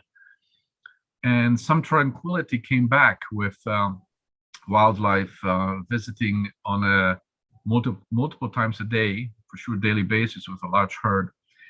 And then several years ago, that peace and tranquility was really shattered with a sort of piercing sound of metal doors slamming against the back of dirt trucks. And then, just a minor thing, but all of a sudden all this dust appeared, and inside the house, outside the house, just everywhere. And I didn't know what was happening because I was away. And of course, shortly after, I was informed that this kind of industrial activity was happening there. And this is something that at that time, with this noise and dust, that it was really not something that anyone could bear being outside, which means you had to be inside. the whole purpose of enjoying Canmore is to really be outside. So that was the first thing that was really extremely disturbing, because if I want to live in an industrial area, I would just purchase a bay in an industrial zone and know what was happening. But this was not just putting a little dirt or stockpiling something. This was a substantial production. So just a few things. Wildlife, I think, I'm not sure if you already heard that. That during that commotion in, I think before 2018, the herd of elks just really stopped really coming around. But fortunately, they returned after the noise stopped. The amount of gravel on the parkway was so significant that I even got my own windshield damaged by some of the excessive gravel on the Three Sister Parkway. So I'd like to speak essentially against the approval of the project. I strongly believe that it changes completely the neighborhood from the enjoyment point of view of Mescal Close area, with an adjacent pathway, both bicycle and pedestrian. It makes it very hard, especially in the windy conditions. But wind is so unpredictable, and it's prevailing west to east wind, so everything comes our way.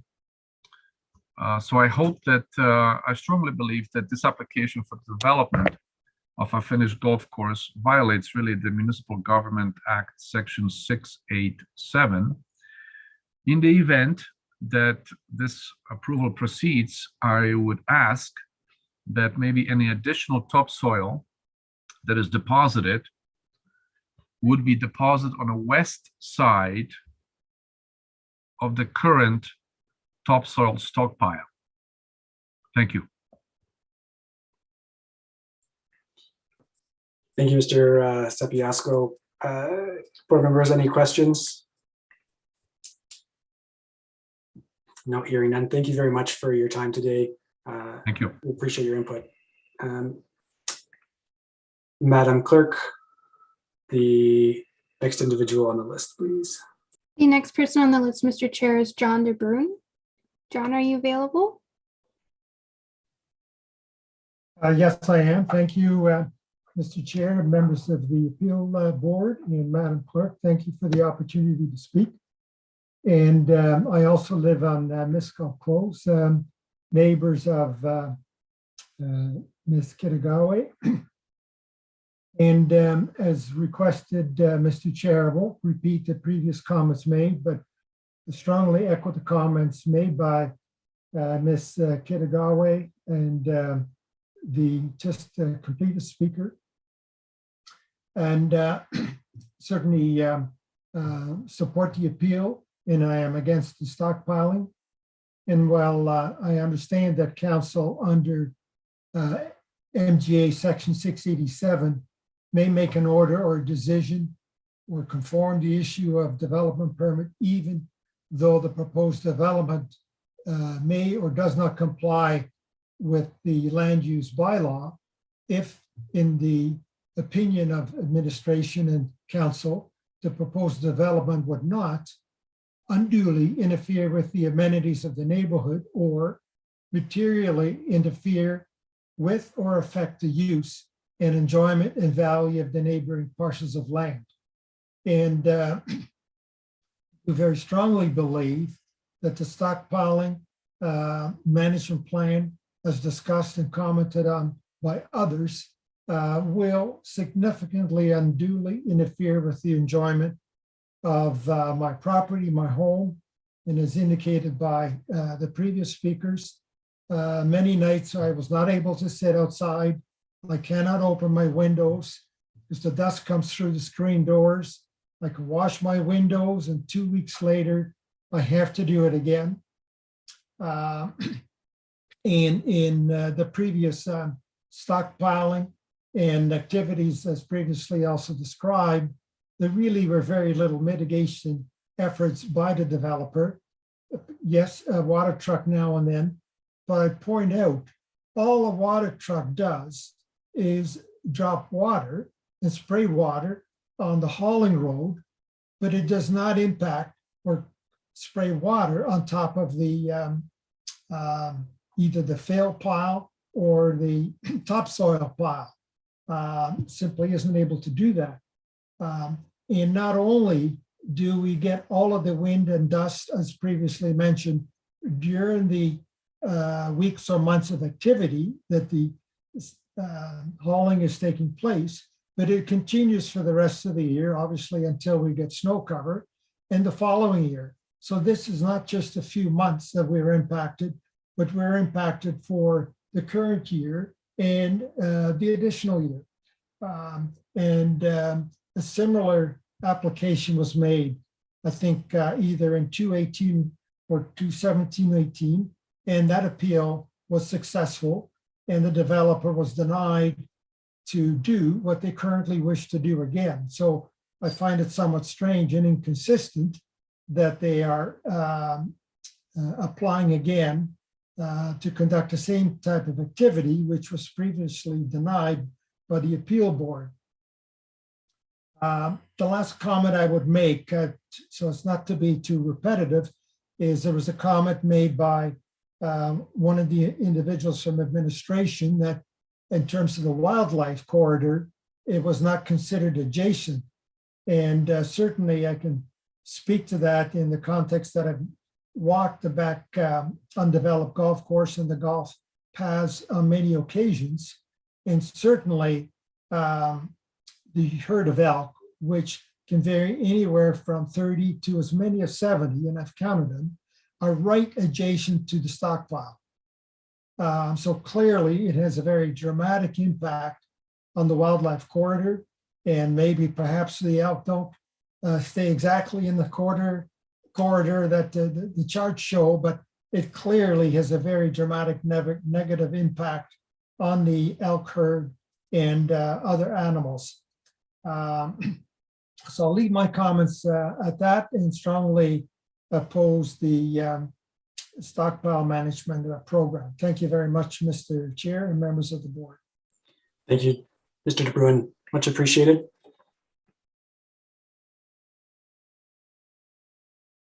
Madam Clerk, if we could hear from the next individual, please. Yes, Mr. Chair, the next in support of the appeal is David Vandeveld. David Vandeveld, are you available? Yes, I am. Okay, perfect.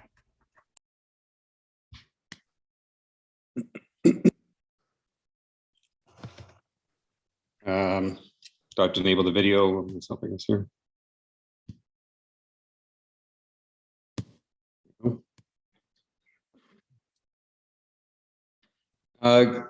Good day, everyone. I'll try to keep this brief because I think there's been a lot of good points made around the noise, the dust suppression, all the other good points people have made. But I do want to draw attention to one area that hasn't been really addressed, although Mr. Bell brought this up, and I think he was referring to my letter perhaps. I am concerned about the undermining of the area and the proposed applicants' lack of any kind of engineering or geotechnical reports to support the sustained loads of a concentrated stockpiles in the undermined areas.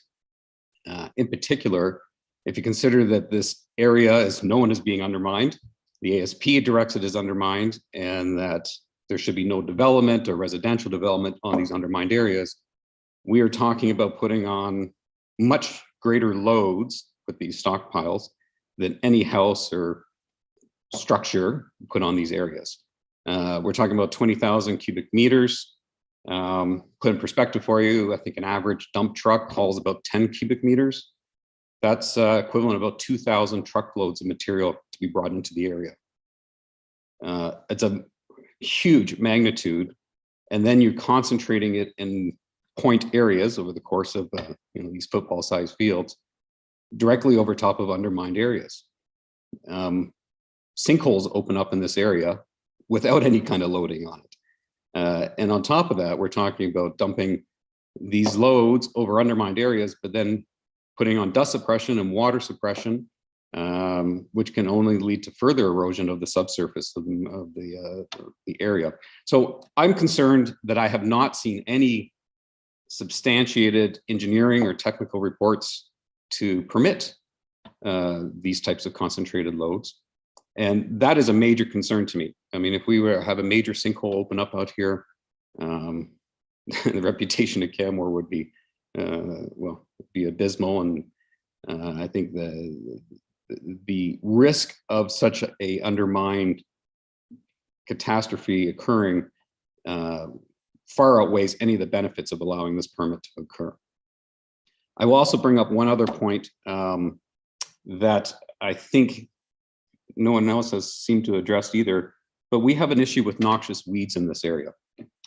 Prior, we bought our place in 2010 and I reside in Misco Close, neighbors with most of the other applicants here. And when we brought into 2010, there was no noxious weeds back in this area.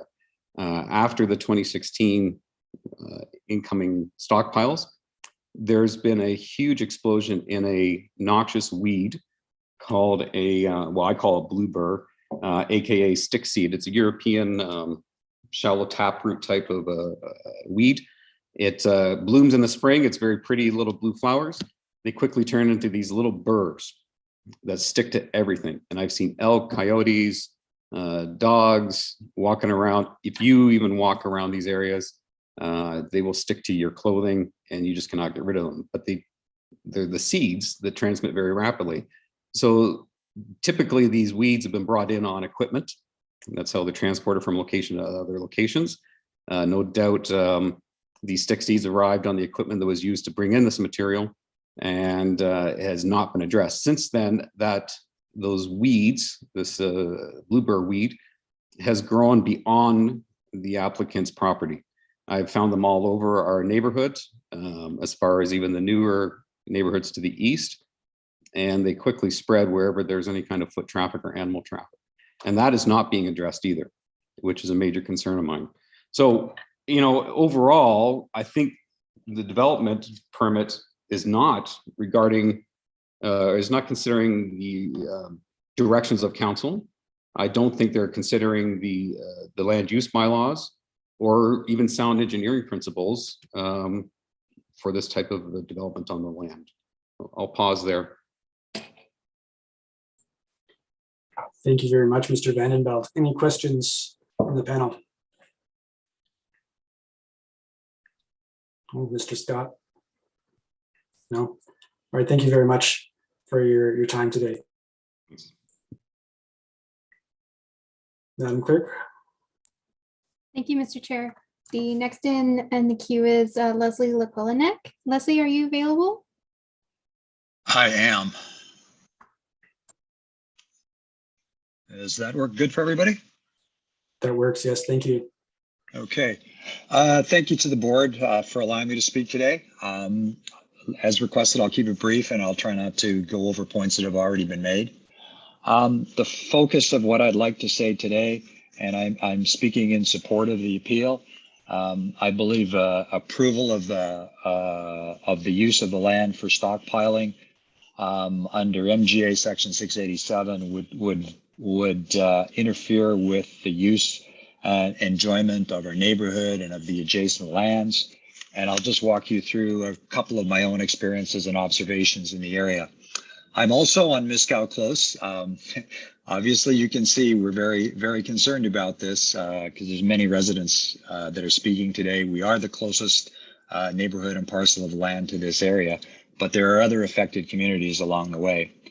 The proposed routing of the trucks from along Three Sisters Parkway from the gateway through to the stockpile area. The parkway is a primary route for Three Sisters residents, for Karen's residents, and for Crossbow residents for getting into town. And it's also becoming the primary route for many of the homes that are now being occupied further east of the gateway community. That parkway is also used by bike riders who choose not to use the paths, but to take a direct route on road bikes into town. The Three Sisters Parkway, again, along that truck route, there is a major crosswalk on that road where hikers and bikers cross to get from one side of the pathway to the other, from the south side to the north side. So in my perspective, the additional truck traffic in the spring and the summer, noisy, disruptive, and potentially dangerous for drivers, for bike riders, and for walkers and hikers along that pathway. There's no really other alternative other to go down onto Trans-Canada, and that's not the place for bikers and or for local car drivers.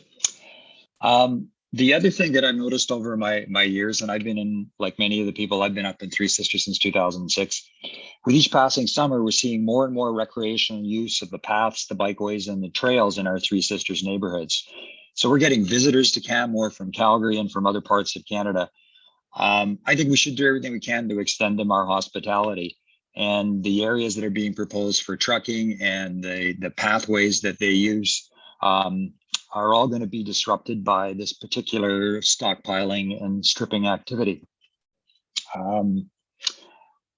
Again, going back to Mr. Raleigh's presentation, there's a pathway on the west end of our community that sits between the stockpiles and our homes. That's a pathway that I use frequently to take my grandkids up to the playground facilities and to the green spaces in the neighborhood. So we're going to have a period of this summer, probably 5 months, where our use and enjoyment of those pathways is significantly disrupted. We're going to lose our views and our vistas. We're going to see noise and construction, and just the general enjoyment of the wildlife we see in the area as we walk those paths in the evenings is going to be disrupted and damaged. The other points I'd like to bring up, it's apparently going to take 5 months to build this stockpile. It's not begun yet. So we're now midway through May. So we're talking June, July, August, September into October, prime summer season into early fall, when that parkway, the truck traffic, the noise, and all of the other things people have spoken to will impact our community. And then it's there for an unspecified period of time. And then we're going to experience probably another 5 months while it's removed and taken back to Gateway or dispersed and used elsewhere again. And we don't know what that interim period is in between. Denise has spoken about the 9 years of interruption we've experienced there.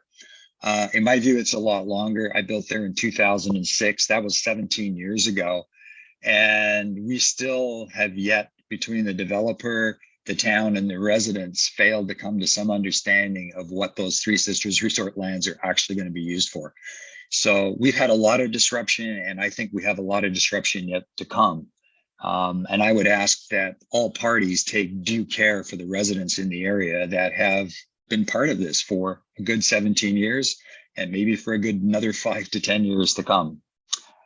And then the last point, we've got the construction at Gateway ongoing right now.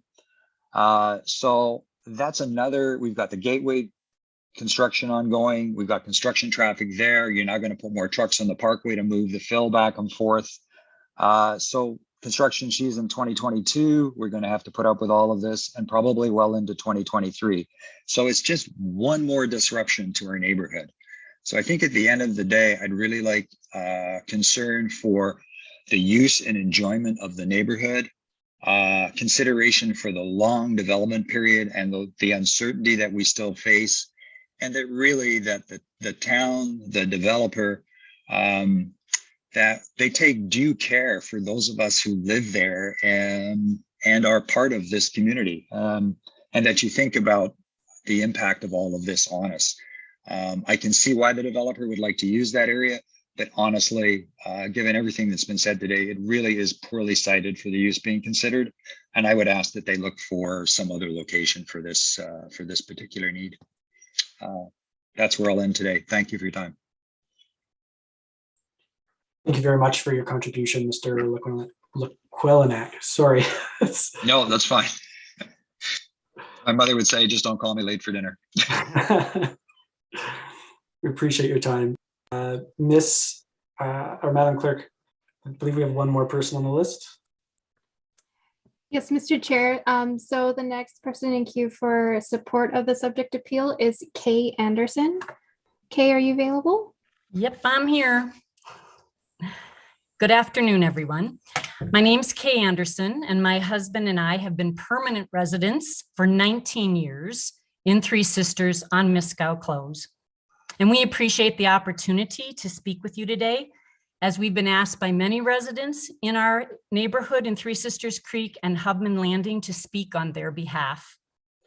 We filed the objection the last time a permit of this nature was approved for this same area on July 31, 2018. And we were granted denial of the permit by the SDAB on August 1, 2018.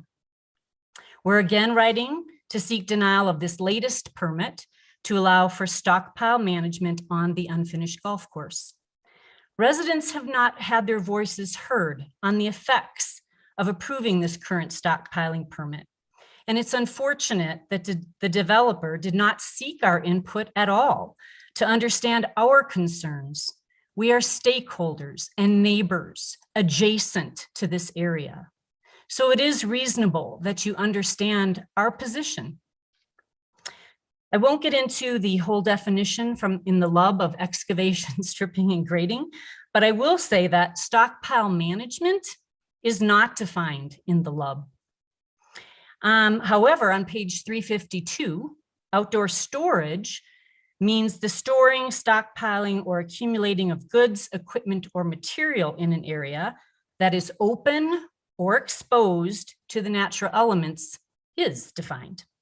And this permit for stockpile management was inappropriately designated, in our opinion, as similar use to excavation, stripping, and grading, when it actually aligns with outdoor storage. And outdoor storage is neither a permitted or discretionary use in this district.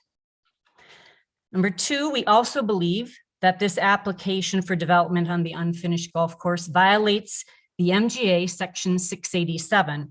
And my neighbor, John DeBruin, detailed that for you, so I won't repeat it.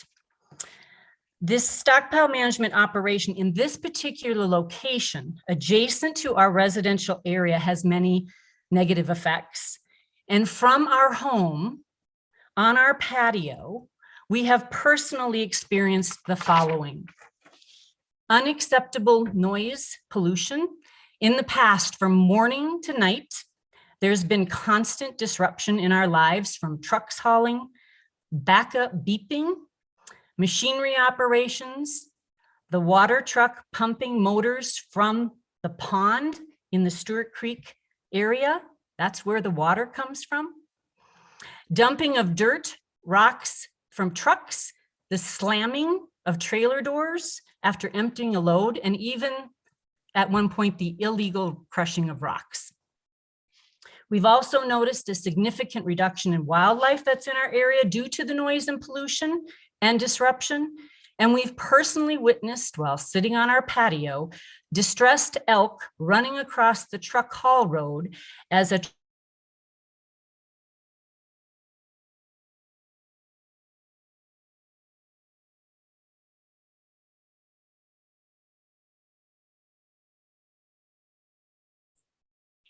We'll take a pause here for a moment until we get Ms. Anderson back. Yeah, we'll just wait one moment. Thank you, Mr. Chair.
Mr. Chair, I've just sent the Andersons just a quick email. I don't have a phone or contact number for them. but we'll just wait another minute and just see if she's able to come back. Thank you. No worries. Yes, hello. I have the contact number for them. If you need that, I can email it to you.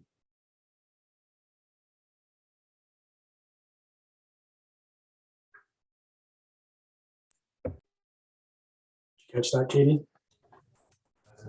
It looks like she's in the waiting area, so we'll just give 1 more minute, okay? Thank you, though. I'm here again. Somehow it came off. Okay. Thanks, Ms. Anderson. You were at Distressed Elk. Yes, well, yes, and the ultra-fine flower texture dust blowing. So when the prevailing winds blow a little bit or greatly, when a Chinook blows in, there are literally tornadoes of dust that blow dark brown dirt into our adjacent residential area, onto and into our homes. When the developer cut down all the trees for the golf course, the majority of the fairways run from west to east, which is the same direction as the prevailing winds. And this created a wind tunnel effect, which then accentuates the dust and noise and is aimed directly at our residential development. Many in our area don't have air conditioning, and they have to keep the windows open every day for fresh air and breeze in our hot summers now. The cleanup that's required in our homes and the damage to our homes is significant. Inside, there's coatings of dirt from the activity. We have people who suffer from allergies in our home, and the dirt accumulates. It actually attracts to the joists in the ceilings and to the nail holes along the walls from coming in from the wind blowing it into it. So people are in a constant state of cleaning up after the dirt and dust due to the piles. And the developers never even tried to mitigate the problem. There's never been seeding, never covering of the dirt piles after all the years that they've left them there. Okay, so this is a problem we deal with forever. I'm the one who took all these pictures, okay? So I want to show you again. This is a picture. I don't know if you can see it. It's kind of hard. That's the water truck filling up down at the creek, the pond, which is very close to our house. I took this from my patio, okay? Then you'll see, this is another one of the trucks hauling from the haul road over across to the pile. This one, you should be able to see there's a couple trucks right there that are lifting up to dump. And then here we go. You really can't even see any of the trucks because the dust is blowing so badly. So my question to you is, do you think water truck mitigation has worked? Okay. And how would you like to live downwind of these stockpiles? Wind doesn't just happen Monday through Saturday, 7 a.m. to 10 p.m., which is what they're proposing for their times. It happens all hours of the night, 24/7. There could be wind blowing. So water trucks as a mitigation are failing miserably. So since we don't know which way your decision this time around is going to go, we're just asking if you decide that this is something you're going to allow, we would ask that you have much stricter dust control mitigation measures and erosion and sediment controls. And we provided you the best practices from the government of Alberta. We would like some of those practices to be required of Three Sisters, given its proximity to our residences. And from noise control, again, last time, they were seeking Monday through Friday, 8 to 4. This time, they're seeking Monday through Saturday, 7 a.m. to 10 p.m. We would ask you to please require and restrict a shorter time frame so that we are not having only one day basically out of a week where we don't have to listen to this. And then we would ask that there is someone within the town of Canmore that we can call 24/7 to log complaints when violations occur, because they will occur. I used to have to call Alaric Fish about all the violations. So I would like somebody to be in charge that we could call and have an avenue to get help. And I would like actually there to be enforcement with monetary consequences, because it doesn't seem like there are any consequences to them when they don't follow the rules or illegal activities like has happened in the past occur. And then I would, again, something for consideration. If you allow this, please, let's not add to the current problem where they've put the piles as close to the residential area as they can get them. Let's have them perhaps dump the loam as far to the west end of the property as possible. Okay, that's a simple request so that we don't have that new pile creating more dust and dirt being flown in the air. It fits as far down on the west end of the unfinished golf course. That would be better, because we know it's not just going to sit there. It's probably going to get used elsewhere. So we're going to be dealing with more of this again. Or another option is the end of their property down by Deadman's. Truck it down there. Get on the highway and truck it down there. It's their property. They could put it there. Just as easy. So those are some things that we would like you to consider to make it more strict. So again, please overturn the permit for the sake of our residences. And it's greatly affecting us. Okay, it unduly interferes with the amenities of our neighborhood, materially interferes and negatively affects the use, enjoyment, and value of our homes as we are adjacent to it. And at a minimum, please impose stricter conditions of approvals for dust control and time of operations. Thank you very much. Thank you, Ms. Anderson. I appreciate your contributions today. Thank you.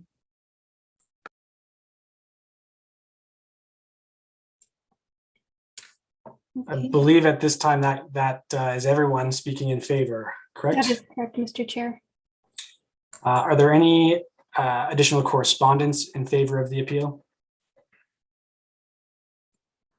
There was just the one, Mr. Chair, but if I recall, that one was defeated. However, they did speak to the board. All right. With nothing to read in, I'll ask the applicant to make their presentation with respect to the appeal, please. Mr. Chairman, it's been several hours we've been in the appeal. I'm wondering if we might have about a 10-minute comfort break before we push on to the next. I think everybody might be in need of the same break that I am. Definitely. Move to take a 10-minute recess. All those in Thank you, favor? sir. Like, how long would you like to take recess for, Mr. Chair? 10 minutes, please. 10 minutes? Is that sufficient time? Perfect. Thank you.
Right, it's been about 10 minutes, Mr. Chair.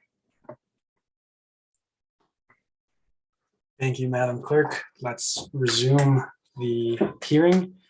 Ms. Stewart-Palmer, the floor is yours. Thank you very much, Mr. Chair, and thank you for that brief break, which was very welcomed after the afternoon. So, sir, present with me today is Miss Ellie Abutarabi, who's the planner from Quantum Place Developments. I think she's on screen. I'm just looking to see her tile. Yes, so she's on the screen with me as well, and she'll be making some comments momentarily. I also have with me Miss Jessica Carpat, who's Director of Planning and Communications with Three Sisters Mountain Village, and Mr. Chris Connor from McElhaney, who is the engineer of record for this application. So we will all have a role to address some of the materials that you're going to be hearing today on behalf of Three Sisters Mountain Village Properties, the applicant for the permit. I'm going to say, sir, at the beginning, and it should be no surprise to you and the board members, that we are asking the board to deny the appeal. And Three Sisters supports the submissions made by the Development Authority. So what I would like to do, sir, is to have Ms. Abutarabi share her screen, and she'll bring up the PowerPoint presentation that has already been submitted to you, contained at pages 53 and forward. Sorry, I've got that wrong, 55 and forward of the materials that have been put before you. So, sir, what we have presented is a PowerPoint presentation to be able to kind of bring this into focus. So, Ellie, if you can just turn now to slide number 2, please. Perfect. So, Mr. Chair, members of the board, you saw an iteration or a version of this from the Development Authority. In order just to cite ourselves, and you probably are far more familiar with this location than I am, but what you'll see is we've got identified on the slide the topsoil stockpile, which is located more towards the south. And then we see the common fill stockpile, which is more towards the north, if we can call it that. And starting at the very north, we can see it in relation to the residential areas. We have Cairns on the Bow up in the north. We have Miscow Close moving closer there, and then Hubman Landing. And then what you see in the far right of the photograph is the gateway at Three Sisters, from which this development is coming. So this places us in context, and we saw this from the development officer's presentation.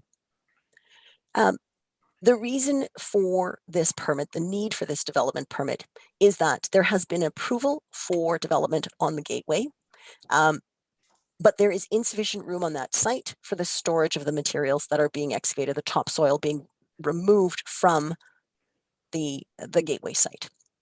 And so the applicant has made an application to the town, which has been reviewed and approved, so that the topsoil will be placed as indicated near the topsoil stockpile, contained as indicated by Ellie, and that there'll be fill going back onto the gateway site. So this is a temporary permit. It is for a maximum duration of 6 months, keeping in mind that the permit is now currently suspended. And as I indicated earlier, my client is not acting currently under this permit. So it is sending no trucks up and down the road at this time because the permit has been suspended pending the appeal. And I will make points later in relation to some of the other the pictures of trucks on the site when I respond to the comments being made by some of the others who've made submissions this afternoon.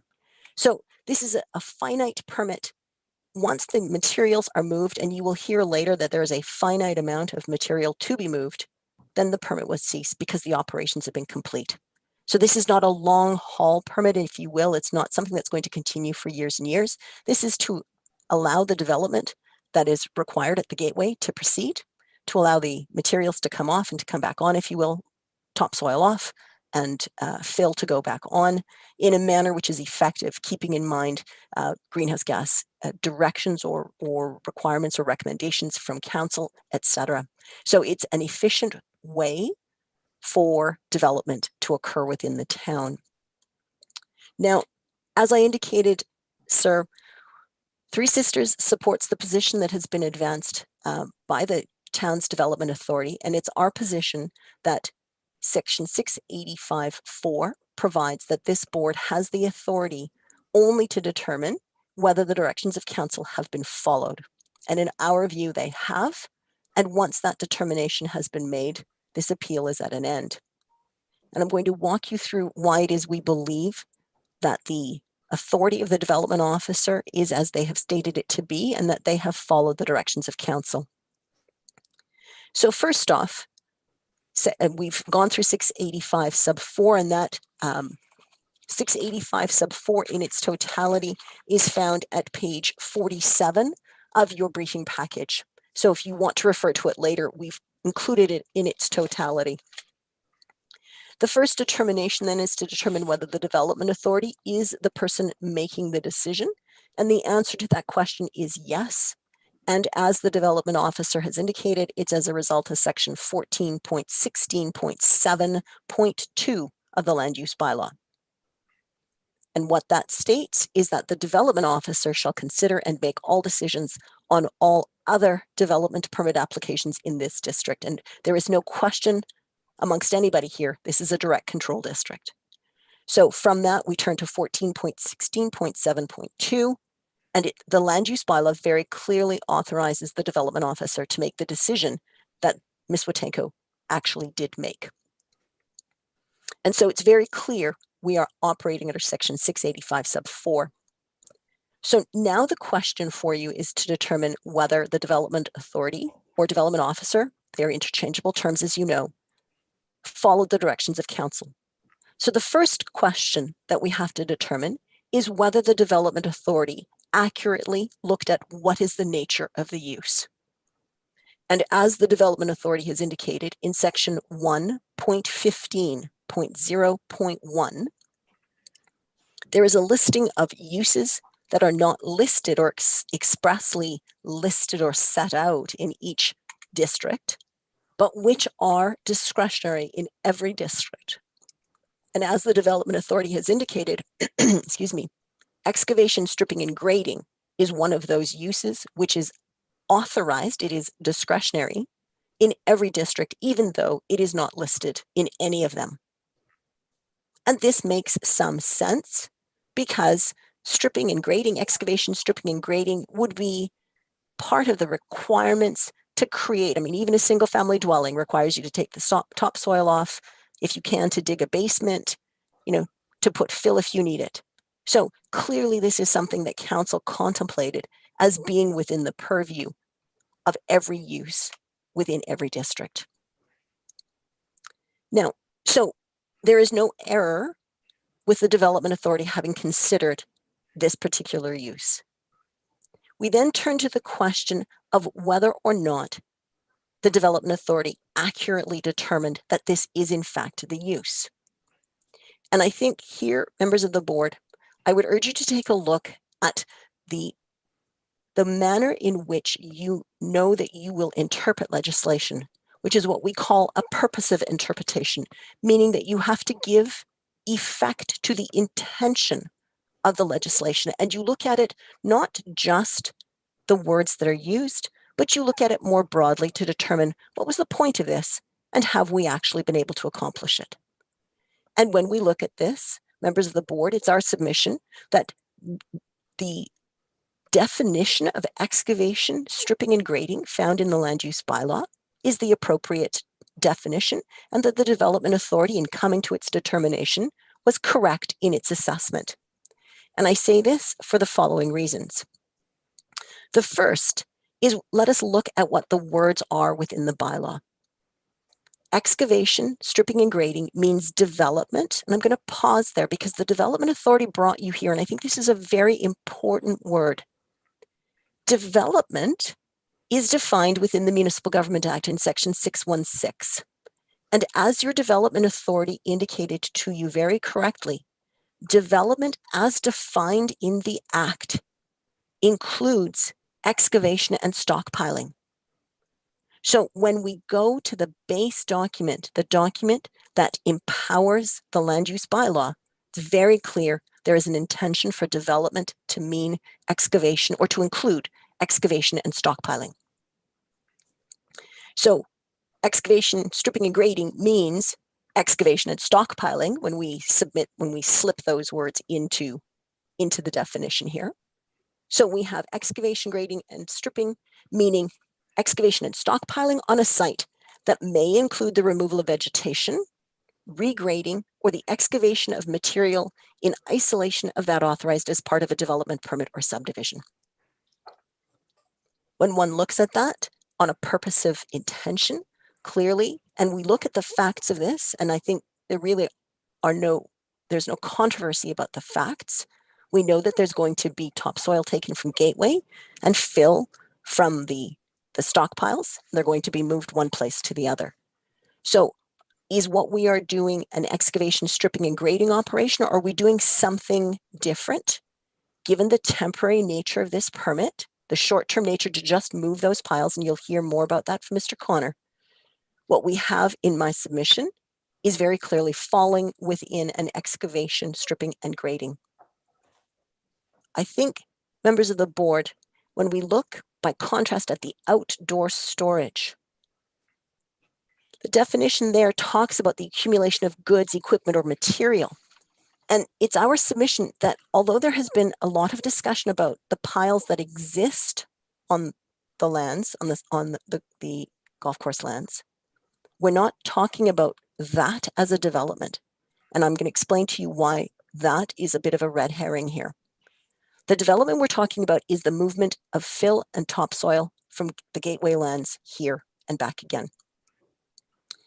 The stockpiles that exist on these lands already, and there has been some suggestion that they are unauthorized stockpiles. And I want to make it very clear to the board that any assertion that they are unauthorized is incorrect. It is correct that the stockpiles do not have a development permit, but that does not mean they are unauthorized. The reason that they do not have a development permit is because they were authorized under section, and let me just get the appropriate section here, under section 1.0.9.L for Lima of the land use bylaw, which says that a development does not need a development permit, and I'll read it to you. Removal of trees or soil from a site or stockpiling of soil on a site where a development permit or subdivision approval has been issued and where a development agreement has been duly executed for that site, and said permit or agreement allows for or requires such activity. So let me kind of translate that from the legalese of the land use bylaw. If you were authorized under a development agreement by the town to put something there, then you don't need a permit for it because you've already in essence got town approval. And that's what has happened, is the materials that are currently located on those golf course lands came from one of the phases of Stewart Creek. A servicing agreement was entered with the town approved that servicing agreement, and the stockpile was placed in accordance with that agreement. So it is factually true to say there is no permit, but it is legally and factually incorrect to say that those stockpiles are unauthorized.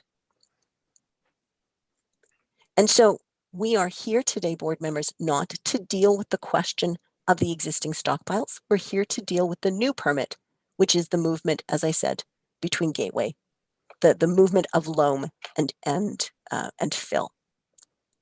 So the second piece that I want to move through. So in our submission, when one looks at what the purpose of this is an excavation, stripping, and grading. And the words used in the development permit, whether they were the best words to be used, maybe they should have been tighter. Maybe the development authority should have said that they were excavation, stripping, and grading and not said that it was stockpile management. But that's really not the test. The test is, what is the actual use? And in our submission, the actual use is excavation, stripping, and grading. And we would urge you to find that to be so. So if you accept this, we then have to move to, well, did the development officer, in making the decision to issue this permit, follow the directions of council? And it's our submission that they did so. And we spent some time, or there was time spent a little earlier, looking at section 1.10.0.3 of the land use bylaw. And I'd like to go through that. And you heard the development authority provide you what I thought were very fair and considered answers in relation to the questions of the board. But I'd like to take you to each one of these because I think there is evidence on the record that will allow you to find that the development officer did a good job and considered carefully the things that they were supposed to do, which would mean this appeal fails. So Section 1.10.0.3 says, when making a decision on a development permit for discretionary use, the development authority shall consider, this is mandatory language, any plans or policies affecting the parcel. We're going to stop there for a moment because here we had a board member ask us questions about, or ask some of the other parties about policies from the Resort Center ASP. And I want to stop here because there were questions. And I think, again, it's imperative that we look at the language that is used to make sure that we are precise because it supports the evidence that was given by the development authority. And I just want to make sure that we're clear why the development authority said what they said to support what we suggest to you is the correctness of their decision. And so the question first came in relation to section 8.2.2 of the 2004 Resort Center Area Structure Plan. And I'm going to read those words out carefully because the words matter here in terms of what is the nature of the language and the obligation of the development authority. So 8.2.2, and this is the question about the wildlife corridors. It says, in accordance with the Canmore Municipal Development Plan, any development adjacent to established wildlife corridors, including increased intensity of existing uses, and here's the word that we need to pay particular attention to, will be evaluated for its potential impact on wildlife habitat and movement within and adjacent to the proposed development. So board members, the question here is, what is the nature of the word will? And when we look within the Resort Center Area Structure Plan at policy 2.6.2, found electronically at page 17 of 98, we see that the word will is not a mandatory obligation. In other words, you don't have to have a wildlife assessment. There has to be an assessment for impact. And you heard the development authority say that they spoke to it, that they considered it, and they made their determination. And in so doing, it's our submission that the development authority followed the directions of council, that they did evaluate. And so there is no evidence based upon the direct and clear evidence of the development authority that they failed to follow 8.2.2c. And certainly none of the evidence that has come forward from any of those speaking in support of the appeal indicates that this has not been done. The second part, the second policy from the Resort Center Area Structure Plan that was raised was under 8.5.2, dealing with undermining. And I wish to raise this for two reasons. I wish to raise this because this was a board question, and so therefore it's obviously something that is in the forefront of the board's mind. But I also wish to raise it because of a comment made by one of those speaking in support of the appeal. So first off, 8.5.2 says, proposed subdivision and development on undermined areas shall be in accordance with the Canmore Undermining Review Regulation of the MGA.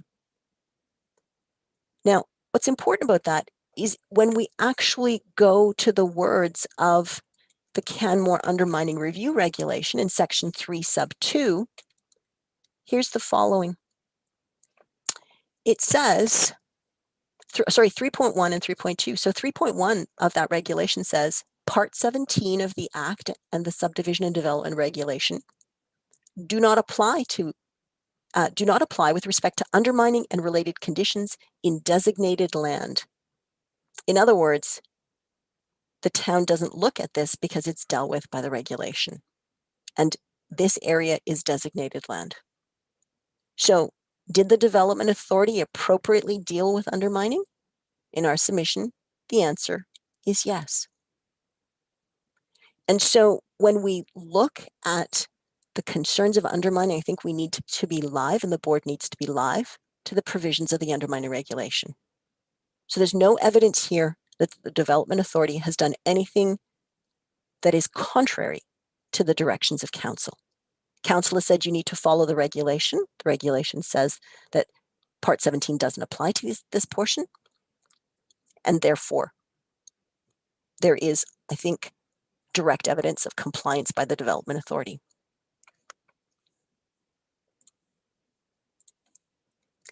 So that's 1.10.0.3a, plans or policies affecting the parcel. B says that the Development Authority must look at the location of the parcel and the appropriateness of the proposed development. And you can see from what's on your screen, members of the board, we can see the location of the parcel. We can see it next to Gateway or in relative proximity to Gateway. And we can see in our submission that the Development Authority considered the appropriateness of it. And you'll hear more from Ms. Aboutrabi speaking more about the actual substantive details of why this is doing and what it's proposing to do. But the appropriateness is a broad consideration for the Development Authority. And there has been nothing put forward in any of the evidence in support of the appeal, indicating that the Development Authority did not consider these issues. In fact, the only evidence before you is that the Development Authority did consider these issues. Under C, the Development Authority has to consider the merits of the development and its compatibility with the intent of the land use district. And you heard here very direct evidence from your Development Authority that indicated that stripping and grading of this nature is common for many of the uses. And so the intent of the district and the merits of the development were considered. There is nothing in this section that requires the Development Authority to decide one way or the other. They must decide, must consider, and they did. The Development Authority has to look out under number D for the potential impact of the development with respect to adjacent parcels. And the Development Authority gave you some evidence in this regard about what steps they took to consider. But I would also hear members of the board point you to the materials that Three Sisters has filed, and particularly from page 72 and forward, what you will see as part of our submissions are the work, the effort done by the Development Authority with Three Sisters to address matters of concern. And so there are issues, and I'm going to just point out a couple of them for you. You can take a look at that when you have your deliberations. But what you will see is things like, and I'm looking here at page 77, there are concerns about street sweepers being activated. Well, why would they do that? Well, because of the impact potentially of the neighbors. There are others sprinkled through this, and so I would urge you to look from about page, as I say, probably about page 70 forward. Three Sisters has put in those discussions that they've had with the Development Authority, clearly indicating that the Development Authority considered the impact on the neighborhood, on the adjacent parcels. So again, the evidence before you in our submission is that the Development Authority clearly followed the directions of Council. Number E is servicing and access requirements. Now, there's nothing here relating to servicing because this isn't a serviced development per se. But in terms of access requirements, it's our submission, and you'll hear more about it when you look at the haul route, that clearly there was a discussion between the Development Authority and the applicant and Mr. Connor, who is the design engineer from McElhaney, about the access and the haul route. So once again, the evidence we submit is clear. The Development Authority considered, as they were required to do, the access. And then general planning principles. Now here, we didn't hear much directly from the Development Authority on this point. I'm sure that they will have more to say if directly asked. But when looking at this, it's our submission that the Development Authority did look at general planning principles. They looked at efficiency of use. They looked at, where does this topsoil go if it doesn't go into a stockpile? It probably looked at considerations in our submission, things like whether or not it would have to be trucked off site. It would look at all of these general planning considerations. And so it's our submission that the Development Authority here has clearly followed the direction of Council. Now, it's very clear that the residents are unhappy with that exercise of discretion. But that's not the test. The test for you board members under 685.4 is to determine whether the development authority followed the direction of council. And it's our submission based on the evidence that is with you so far, that the only evidence is that they did in fact follow the direction of council. And once that determination has been made, there is no role for this board to reweigh or to redo the decision that the development authority has come to. So what I would propose now, members of the board, is I would propose to have Ms. Ali Abuturabi, who's the planner with Quantum, speak to the very specifics of this, and she will walk you through this presentation. And then following her presentation, we'll have Mr. Connor, who is the engineer, and he's going to speak to the actual the construction management plan. He's going to speak to the guidelines where you've heard some comments on that. And then I will wrap up at the conclusion of that with just a couple of responses to the submissions that have been made by some of the speakers in support of the appeal. So with that, sir, I would turn the matter over to Ms. Abuturabi, and I'll just turn off my camera and my mic.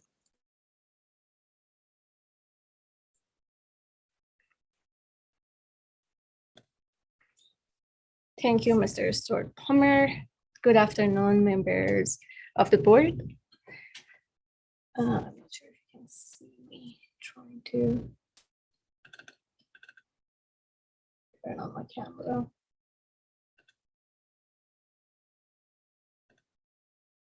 Okay.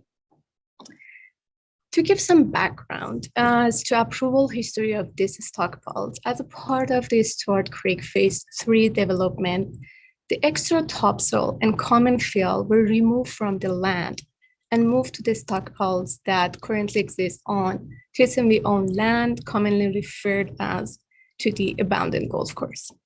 It is important to note that the existing location of the stockpiles was approved by the town of Canmore within the Stuart Creek Phase 3 Subdivision Servicing Agreement.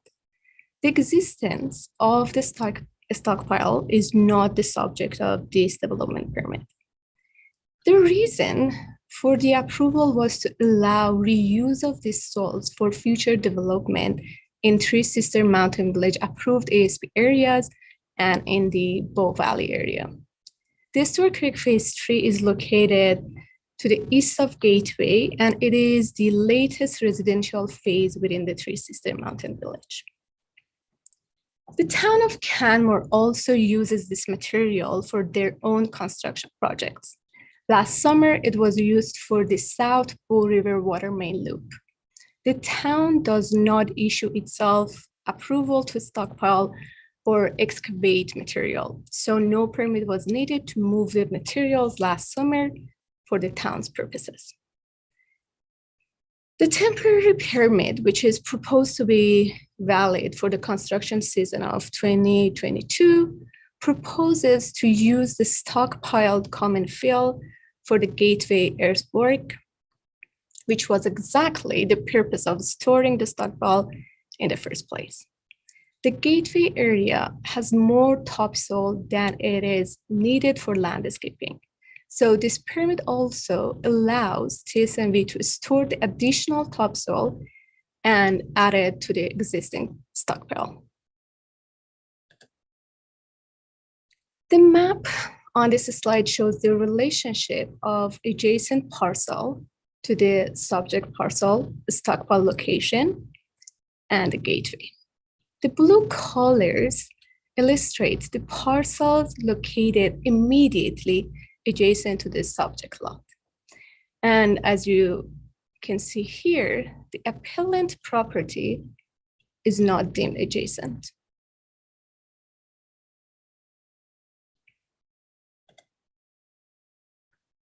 In this slide, we demonstrated the proximity of the stockpile location to the surrounding residential neighborhood. As you see here, the nearest residence in Stuart Creek is 406 meters away from the stockpile. And the nearest residence in Kearns on the Bow is 528 meters away from the stockpile's location. Haul route detail. The pink line shows the proposed haul route to move the materials between the stockpile location and the gateway. The proposed haul route crosses TSMV land and accesses the Three Sisters Parkway, which is a provincial road, not a residential or local street. It is important to note that no trucks will go through the adjacent residential neighborhoods in order to limit the effects of the operation. This map is a designated truck route in Canmore. The Three Sisters Parkway is highlighted by red and yellow colors here, indicating that the parkway is a designated truck route. The haul route for the DP uses designated truck routes outlined in the Town of Canmore's Integrated Transportation Plan.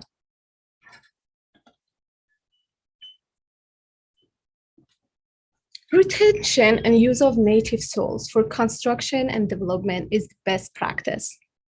The Bow Valley has limited supply of native organic soils to be used for construction, landscaping, and park development purposes.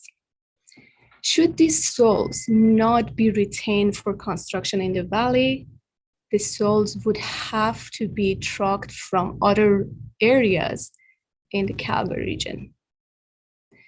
The TSMV DP application proposes to add the gateway topsoil to the existing stockpile within the abandoned golf course to avoid the disposal of good native soil at the landfill. However, if this permit is overturned by the board, TSMV will have to dispose the extra 20,000 cubic meters of topsoil in a landfill, such as Francis Cook or other facilities in the region. If topsoil is disposed of in a landfill, not only it is wasting good and usable materials, but it accelerates reaching the capacity of the Francis Cook landfill. Also, I would like to note that taking the soil to the landfill will increase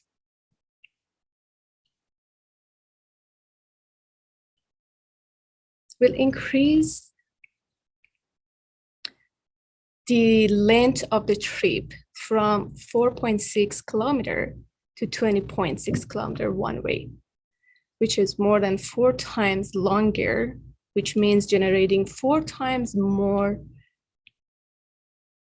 greenhouse gases emission.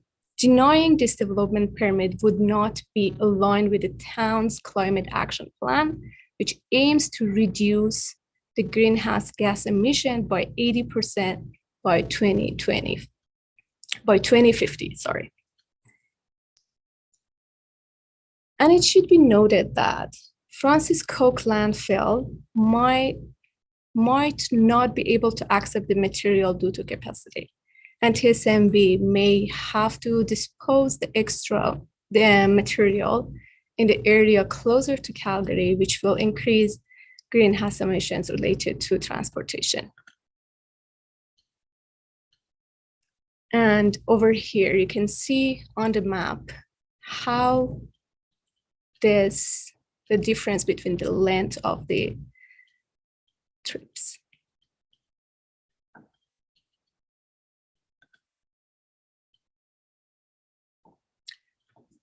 Mitigation. As part of our application, the construction management plan and erosion and sediment control plan were submitted, and they are accepted by the town. In these documents, we have proposed a number of strategies intending to minimize any potential impacts on both adjacent residents and wildlife. For dust control, the project contractor is responsible to water down the haul road when required to decrease dust emission. Wash rock pad is available at the entrance of the gateway site to remove mud from trucks. Stopping operation on dry, windy days when the speed of the wind goes over 40 kilometers per hour. The project contractor will be monitoring the Environment Canada forecast for winds or wind gusts. For noise control, the submitted construction management plan proposes the operation hours of 7 a.m. to 10 p.m. in accordance with the current Town of Canmore noise bylaw. Further, the construction management plan excludes Sundays and statutory holidays. The condition of approval also factors in daylight hours. Daylight is from sunrise to sunset, which varies, and where the construction management plan or the conditions of approval impose a higher standard, the higher standard is followed. Normal operation hours occurs between 7 a.m. to 5 p.m. In addition, the conditions of approval restricts any sorting or crushing activities from occurring on the abandoned golf course, which reduces noise impact. Communication. The construction management plan provides a contact list, and this list has been updated and shared with the town. Signs will be posted on the site to provide public this contact information in case of any concerns or complaints. Erosion and sediment control. All the erosion and sediment control measures are to be installed, maintained, monitored, and inspected based on the City of Calgary guidelines and standards.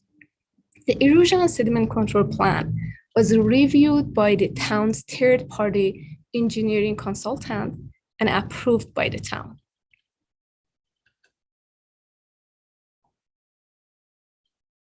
This slide provides a cross-section of the area shown by the blue lines on the aerial photo. The cross-section is from the existing stockpile to the nearest residence on Miscow Close. As it is clearly shown, there is a 250-meter buffer of trees between the stockpile and the adjacent land parcel. These trees offer further protection above and beyond the proposed mitigation to the residents from dust generated from the operation.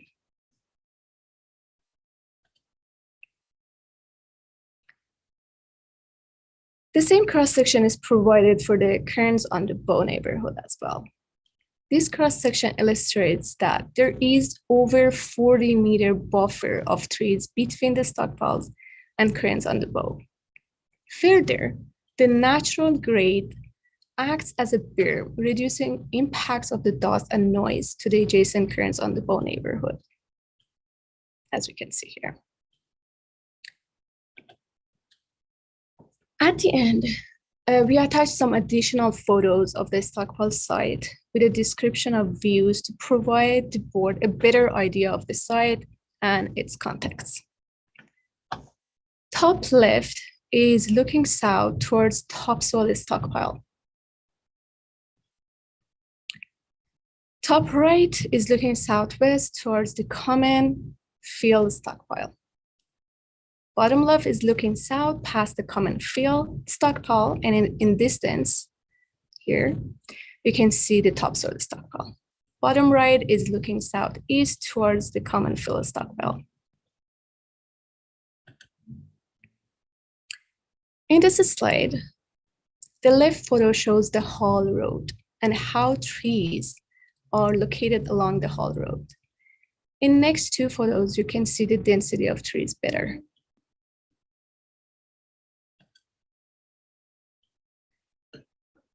The two photos on the left side shows the area between the stockpiles and residential houses within the Hobman Landing and Miscow Close. The residential area you see in the distance here is Hobman Landing, and Miscow Close is located behind these trees here. And the right side photos illustrate the trees protecting the residential properties. Thank you, board, for your attention, and I'm now passing the presentation back to Mrs. Stuart Palmer. Thank you.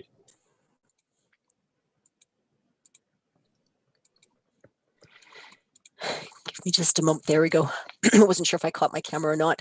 So I'm going to ask Mr. Connor from McElhaney, who's the engineer, the design engineer who worked on the technical portions, and you'll see the technical components for the application are found in our materials. And if you just give me a moment, I'll tell you exactly where they are. Starting at components at page number 40. Oh, wait a second. I've got to just double check because I've got 2 page numbers running. Page 90 and forwards of the materials. So if you can have Mr. Connor come forward, and he's going to speak to some of the very technical engineering components that I think will address a number of the issues that have been raised in the matter. So, Mr. Connor, if you can turn on your mic and your I believe I am here. There we go. Perfect. I'm not showing up on the main screen though. We can see you, Mr. Connor. Well, perfect. Good afternoon, everyone. Thank you for everyone, members of the board. My name is Chris Connor. I'm a civil engineer with 15 years of professional experience. I am a full-time resident in Three Sisters Mountain Village. So I lived in Stewart Creek, and I currently live off Durgas Gate. And I was the signing engineer for the erosion and sediment control plans and the construction management plan that was submitted to the town of Canmore. So the town of Canmore engineering, design, and construction guidelines specifically references the city of Calgary erosion and sediment control guidelines, and that was the basis of which our erosion and sediment control plans were submitted. So there's some drawings showing before and after conditions. It gives some typical examples, and there's some calculations that go along with it. I will just refer to that body of documentation as ESC plans here, just to keep it simple. So regarding the appropriateness of what was submitted and what was approved relative to council direction and the requirements of the engineering, design, and construction guidelines, I produced the engineering and sediment control plans. I'm a registered civil engineer that has been responsible for the production of a number of these plans within the town of Canmore and several other municipalities. Before McElhaney produces these drawings for the municipality, it also goes through an internal quality control check. And so they were reviewed by another professional engineer who has also implemented a number of these plans in the municipality.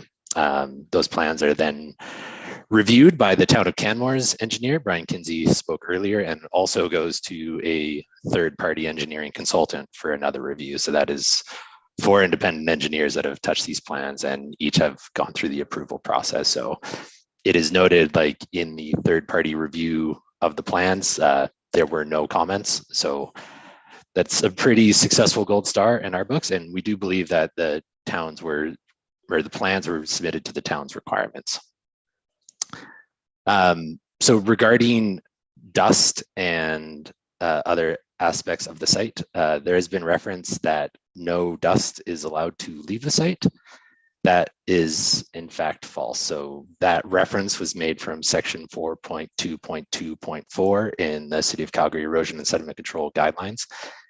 That is specifically to small sites. So all of section 4.2 refers to sites under 0.4 of a hectare, which is roughly 1 acre in size. So as noted in our plans and calculations, our site is 3.6 hectares, which is far and beyond the requirements for small sites. So basically the guidelines are structured so small sites, they don't need a plan because it's not practical. You don't want to do that for every single family home that's constructed, but major construction sites, you need that engineering effort to verify that things are done correctly. So though the sentence does exist in that document that no dust can leave the site, I believe it is taken out of context, and that sentence is only referring to small sites. And I would note that it is practically impossible to have dust not leave a site. For dust not to leave an environment, you're talking like a clean room, like a semiconductor factory. Like there is always a wind gust or a little bit of mud on your tires, just practical applications of construction. So if you go through the body of the erosion and sediment control guidelines,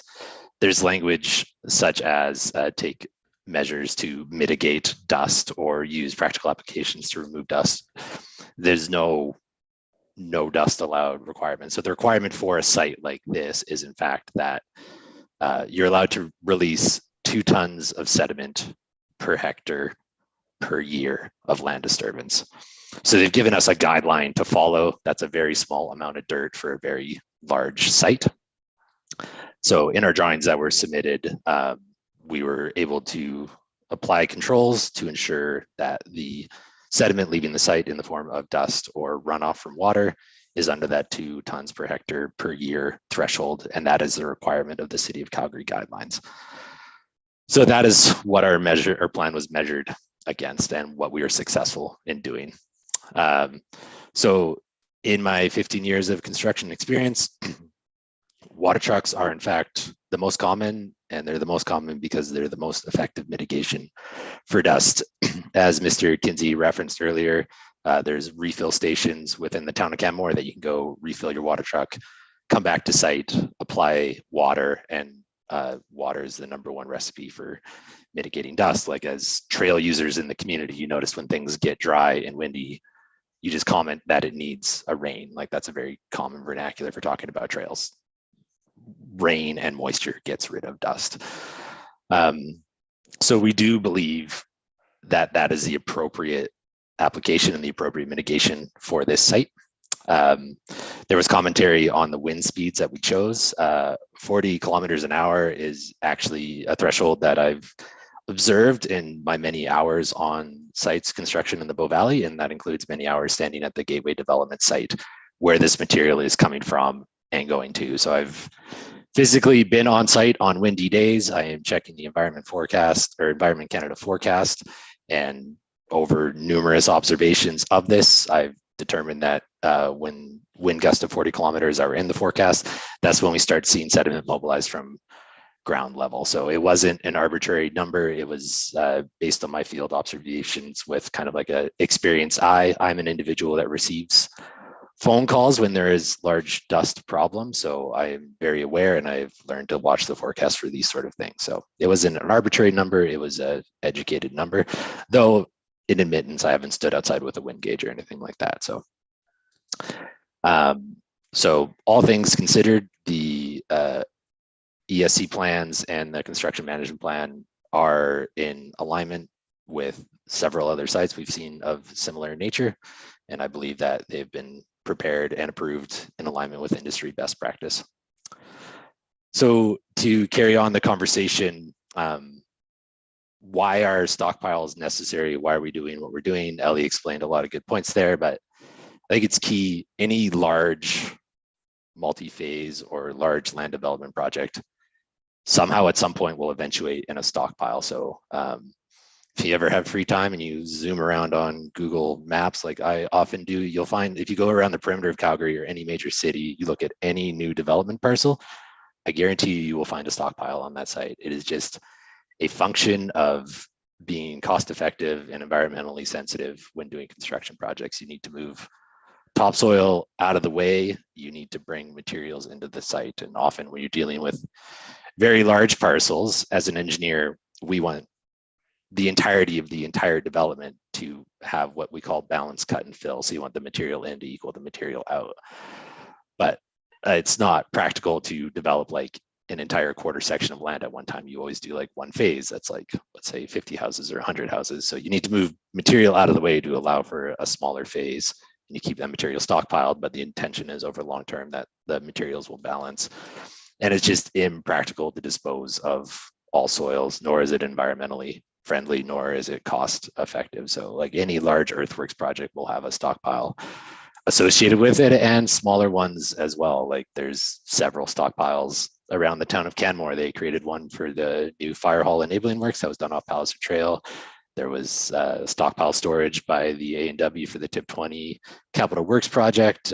There's riprap stockpiles along the Cougar Creek remediation. It's a very common, very necessary part of doing earthworks or construction. So I think that's a really key point, and associated with that key point is the gateway, independent of what happens with this DP application, will have topsoil to remove, and it will have common material that it requires. And if it doesn't happen at this golf course site, it will happen from another source. It is an absolute requirement to reach the end product of an approved subdivision within the town of Canmore. So regarding topsoil, as Ellie mentioned, the practical solution for that is all of that topsoil, all of that good native dirt would be hauled to Francis Cook landfill.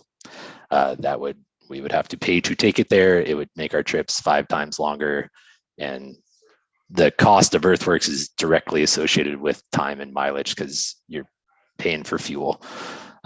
So there would be a significant cost increase if the distance increased. Now, the import of common materials, so you need to build up ground, and common, they call it common because you can build a road on it later. You can build a building on it later. Like, it's material that like a geotechnical engineer would be happy with. It allows you to do development in the future. So regardless of what happens in this DP application, we need to import soil from separate locations. Now, if we use the stockpile on the abandoned golf course, then that is the closest practical location of this soil that we will need. And if it is not from this source, basically the contractor will have to find another source. And there's kind of a circular economy with earth moving. There's always construction sites that are generating dirt, and there's always construction sites that need dirt. And contractors talk to each other, and earth moving contractors talk to each other.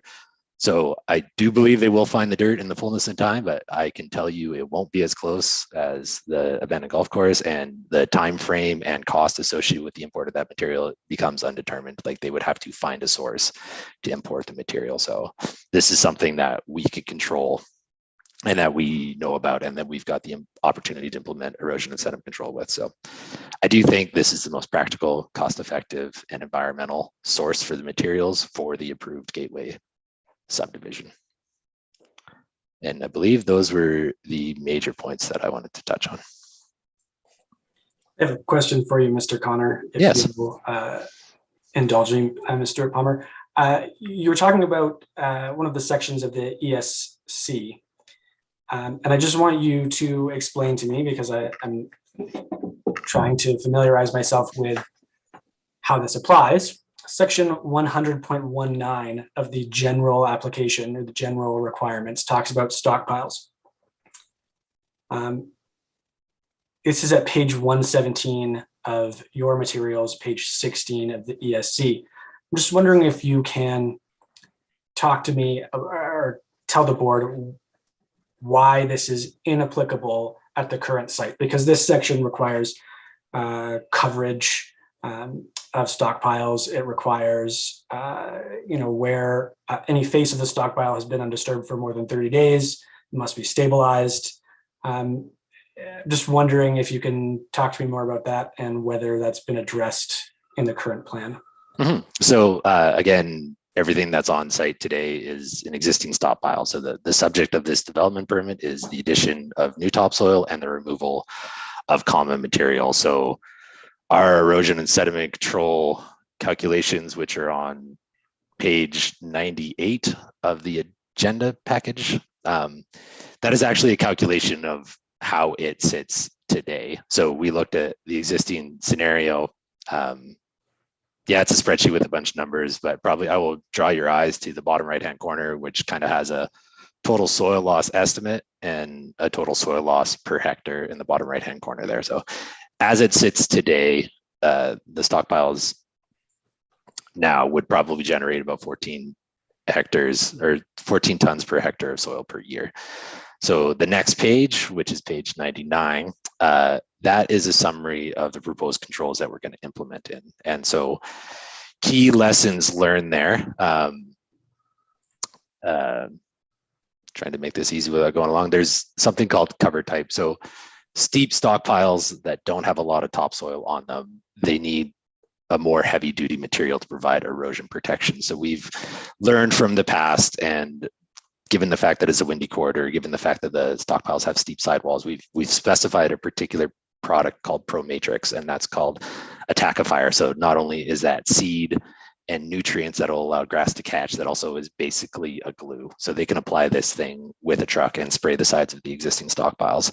And that's that cover that is associated with when you've got a site without 30 days of activity. So the page that you referenced it's not practical. Like it was mentioned earlier that, like, why can't we just do tarps? Well, when you've got 3.2 hectares of earthworks to do, you're going to take your entire 8-hour day removing those tarps just to take your entire 8-hour day to apply those tarps back on is not a practical application. So understanding that productivity needs to happen, that's where the 30-day threshold is like if you're not going to dig a hole there tomorrow, or you're not going to dig a hole there for the next 29 days, it's time to protect it. And then the protectants that we've specified on page 98. So we've specified Pro Matrix, which again has that glue to it, and that's for the common stockpile. And then we've done hydro mulch hydro seed for the topsoil stockpile. So the topsoil stockpile, topsoil does a better job of absorbing seed, providing nutrients. The seed sticks to it a bit better.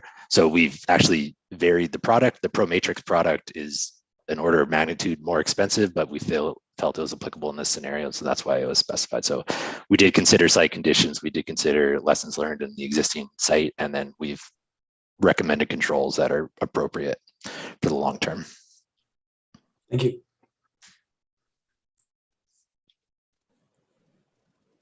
Mr. Scott, you had a question? Yeah. I guess I understand what you're doing with the controls and so forth. One of my questions is this going, like it says every 30 days? What it's saying here in the Calgary spec, the soil is being, when soil is being added or removed from the stockpile, any face that has been undisturbed for more than 30 days may be stabilized. Are you going to, once you're putting this soil in, it's going to take you, what, 5 months to move the soil in? So if you're not going to stabilize it every 30 days? Like so you're putting some topsoil in there. You're going to be moving trucks for 30 days now, and all of that is sitting there. So are you not going to stabilize that at that time? We are, so the language in the guidelines specifies if it is inactive for 30 days, which means there's no disturbance in an area for 30 days, you need to apply the control. And there's controls that start on ground zero, so also specified in the plans. We're going to go on site, we're going to reestablish the silt fence that are around the perimeter. So that was done originally, it's fallen down over time. We're going to restart that. So those are kind of like active controls. So you always have silt fence around the perimeter, and then like. Yeah, but that's not. Agreed. Yeah. That's not the dust control that I'm asking. Are you not going to do some, as I say, as you move 30 days worth of soil in there, are you not going to stabilize it at that time? They are required to stabilize it if there's no planned activity for 30 days. And just like there's some commentary about the specifics of the construction management plan, and like a document has to be of a certain length. Like if all of a sudden, like you've got to fill up at Shell and you have to drive 50 kilometers an hour on the roads, and you have to, like all of a sudden we've got a dictionary for every single construction. No, but I mean, this is something that it's going to, at least if you stabilize the part that's been there for a month, then the next month you stabilize the next portion. Correct. Isn't that standard procedure on this type of thing? And that's what's specified in our drawings, and that's what's specified in the construction management plan. And I would like to comment, the movement of topsoil as a result of this appeal, construction activity has continued on the gateway, and we have large piles of topsoil all over our site. So I invite you to take a drive up the Three Sisters Parkway and you will just see giant piles of topsoil. So we are doing our best to maintain productivity while this is happening. But the day this, if it were to be approved, it is in the contractor's best interest to get all of that topsoil out of the way as efficiently as possible. So this is just basic economics. So when you're hauling material from one site to another site, you have to engage truckers. And that's a group of people. So you have to like, okay, I want to move material. I need to call 10 trucks to site. And it makes your life way easier, way more efficient, way cost effective. It's just like, hey, 10 individuals who are driving trucks, can I please have you for 2 weeks straight? And we're going to get you doing the exact same thing every single day for 2 weeks. And that's just economics and efficiencies. And so when it's time to move topsoil, should this be approved? And again, if it's not to the DP site, it's going to be to Francis Cook landfill. So my process remains consistent no matter the outcome of this hearing. They are going to get that topsoil gone quickly and efficiently, and they're going to stabilize wherever it's going, because like loose ends are expensive when you're a contractor. So there's an inherent motivation to do this quickly, efficiently, stabilize, get out of it. Their names are going to be on that signpost as well. And we have a very engaged group of neighbors here. I'm happy to meet you all. I also live in your neighborhood. But yeah, they don't want to be receiving phone calls either. So another question for you. On the presentation that the Three Sisters did, of course, dust control was water down the roads, which you and I, that's something you do. You didn't in your plan indicate that there were actually going to be vehicle baths at the entrance to the site. But they have said that. So are there going to be? And I guess the other question is, are there going to be some down at the other end where you're coming on to Three Sisters as well? Because that's a construction site. Yeah, so it did indicate there's vehicle baths at the site, and that was in reference to the Gateway of Three Sisters site. So you can drive by there today. There's a large wash rock pad at the entrance to the site, and then the contractor actually has a pretty innovative methodology where they're actually going to install a cattle guard in the middle of that wash rock. And so as your truck leaving the site, it's going to assist in shaking off the material. So the commentary regards to vehicle bath is in fact the site that is at the Gateway right now. And then, yeah, the vehicle bath would take like consistent. It wasn't practical to apply at the stockpile site. So it'll be at the Gateway end of the thing, which will help reduce dirt off the Three Sisters Parkway. But there isn't going to be one then coming out of the stockpile area back onto Three Sisters? No, there is not, due to the fact that the private access road, so the process that'll put mud on the tires, so to speak, would be driving on top of the topsoil stockpile and then driving away. Since the access road is about 1.3 kilometer side within private land, the process of driving on that gravel road is intended to remove the material and sediment from the vehicles. And you can notice that if you've ever been by an active construction site and it's a muddy day and they're driving, like that mud disappears within, generally speaking, 50, 100 meters of the access site. So by the time unless of course it's run over by 4 buses and agreed 25 other people, it's stretched down the highway. We can agree that it tapers to zero within a certain distance, and we can agree that that distance is generally like lower than 1.3 kilometers, which is the length of the. So that particular element was actually discussed with the town of Canmore during the review and process, and we determined like this is a much more practical application. Like we got a 1.5 kilometer gravel road that's going to take care of this risk for us. So the other question I had is, if you do get dirt on the road, it says that you're going to clean it up by the end of the day, and yet for the city of Calgary, it says immediate. There's none of this the end of the day, and I guess the question is, if you're running these trucks from sunrise to sunset, or 7 a.m. to when are you actually going to have, at the end of the day, enough time to get your road cleaning equipment out there? Or is that, I'm just questioning that it wouldn't be happening, and especially if there's overnight rain and there's ever a problem, it's going to track on. Can you highlight the section of the Calgary guidelines that states this, just to make sure I've got the complete context? Oh, let me find out where it is. 100.2, all sediment transported onto Calgary streets must be removed immediately. Does that have a page number in the agenda? Sorry. Oh man. Just a minute. I can try to find it in parallel. I apologize. That's all right. Nope. Yeah, should be able to find that one. I did have it here. I believe it's 118. Thank you.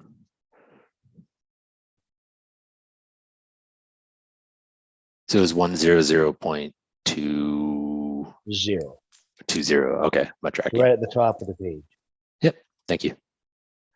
Just scrolling up to see where the context of the commentary is starting.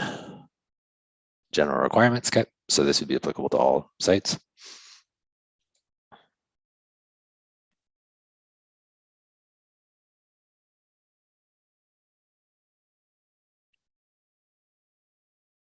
Yeah, so by that thing, we need to manage mud tracking by means of installing, maintaining, and using stabilized construction entrances and exits at all locations. So as previously referred, there's a stabilized construction access at the gateway site. And then, so with respect to the removal of sediment, our contractor has confirmed that street sweeping equipment would be on site at the gateway at all times. So they've licensed a Bobcat with a brush on the front of it, and that would have an operator there.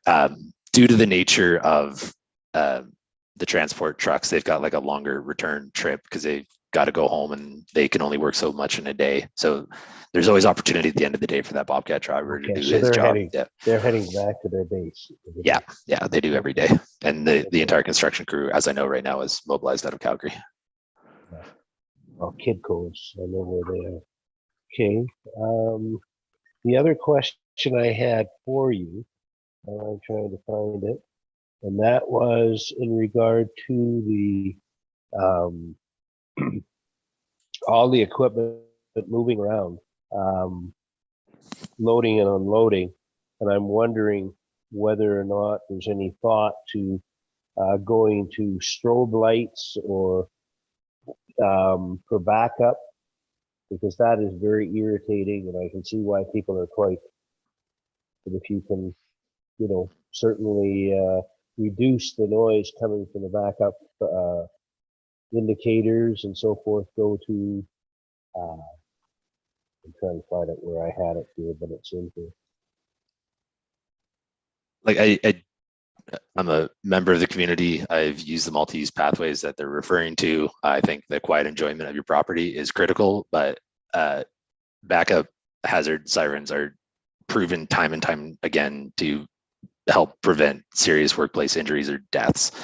And so on the general priority scale, we want to make sure our construction crew goes home alive, and therefore that's going to mean backup sirens.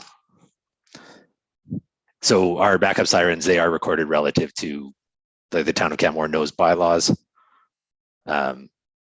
I think there is an example in popular media of Elon Musk trying to remove backup sirens for his factory, and then someone got injured within 3 weeks. What I'm referring to is something that was forwarded to us is the Alberta government best practices user manual for aggregate operators.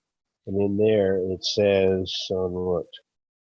Page 65, non-audible warning devices such as strobe lights or low frequency beepers are less noisy than other types of warning devices. I bring it up because I'm surprised that a lot of the Calgary truckers aren't required to do that. But it is an interesting concept. That's admittedly the first I've heard of it. So our plans are required to follow the City of Calgary guidelines. I do respect that another document has been provided, but within the context of the council approved guidance here, we need to follow the Calgary guidelines. And then the practicality of installing those strobe lights, is just kind of a big thing. Like a lot of those trucks are leased or independent drivers. I think that's all I had, Mr. Chairman. Thank you very much. Thank you, Mr. Scott. Mr. Bell, any questions? You're muted. None for Mr. Connors, but for council in due course. I have a question. Certainly. I do have one more question for Mr. Connor, if that's all right. This is, again, in respect to the ESC, it's at page 18 of the ESC 119 of the package. It's under section 100.26, good housekeeping practices. This is speaking specifically for utility right-of-way work correctly. So would this apply to the site? No, so this is a series of best practices should you not have an approved erosion and sediment control plan. So they set up the document, like if you have a major site with major earthworks operations, get an engineer involved, like let's do this properly. If you don't have that opportunity, so this gives the city of Calgary an opportunity, like they have water, sewer lines, gas lines that they need to like excavate in like an emergency repair or a replacement or something. And it's just like, what are some practical steps that you could take to avoid erosion and sediment downstream? As I'm reviewing my talking notes, I think one point I forgot to mention is in the preparation of the erosion and sediment control plans, we specifically orientated the operation on the west end of all the stockpiles. And that was with the acknowledgement of the resident concerns and stuff. So the addition to the topsoil stockpile is actually to the west end of the topsoil stockpile. So visually from Hub and Landing or Miscau Close, you would not see any difference to the site. So the trucks will unload at the top and then a bulldozer will push it off to the side. And then, yeah, I think that will keep all of the windward side. It'll keep it like kind of the more moisture sensitive materials. So there was thought and intention, like we acknowledged residents' concerns, and the plan reflects that. There is a much larger stockpile that we would probably like to use that is actually closer to the residents. So there's actually 2 common material stockpiles. We purposely chose this one to minimize disturbance. So like there are efforts to minimize disturbance, though not immediately obvious. Is there any scope to move further west? One of the comments was if it was at the far west end of the property, it wouldn't impact us. Is that something that was considered or would be possible? So we need to retrieve the common material. So it's a 2-part DP. So we're dropping off topsoil and we are taking common and taking it to the gateway. So the only 2 common stockpiles on site are there. So that restricts the activity. And then so since we're constricted in that activity, you would rather place all your controls, orientate all your operations into one site location. Otherwise you're splitting your work. So I do like respect the commentary that the stockpiles are generating dust on windy days. I would also highlight the fact that it's like we've got hectares and hectares and hectares of open land. So as I sat here yesterday preparing for this appeal, like I'm on Bow Valley Trail in Canmore, I looked out the window, there's dust coming down Bow Valley Trail. So it's not just like the presence of the stockpile, it's dust generating activity. It's all the roads and pathways and just like general life in the Bow Valley. And so spreading out your work area is just, you're widening your controls, you're lessening your ability to manage. And I think like keeping it contained is going to lead to a better outcome. And then plus there's just other residents on the west end of the site. So we're just kind of moving it into someone else's backyard. So like, yeah. All right, thank you. I have no more questions. I believe the panel doesn't have any more questions. Ms. Stewart-Palmer. Thank you. Just before Mr. Connor goes, there were just a couple of comments that I would ask him to make. The first is in relation to the current stockpile of topsoil. Is it hydroseeded or is it not? If you can just comment upon that to the best of your knowledge. It is vegetated today. So whether that vegetation was done by hydroseeding, I believe hearing from the applicant that it was hydroseeded, but the benefit of keeping native topsoil native and like keeping dirt close to home, it has natural vegetation inherently with it. So when the contractors remove topsoil, they pull all the grass with it. So by reusing that within the Bow Valley instead of like shipping it away to a landfill, like you've got native plants, native seeds, native material. It's just a biologically more intelligent discussion. So yeah, it is vegetated. I believe it was seeded. Seeding traditionally works on topsoil stockpiles. So example, like the topsoil stockpiles at the gateway, they were mulched, not seeded, but they're the town of Canmore Fire Hall Enabling Works. That's an example of a hydro-seeded pile. So they do exist and has proven effective.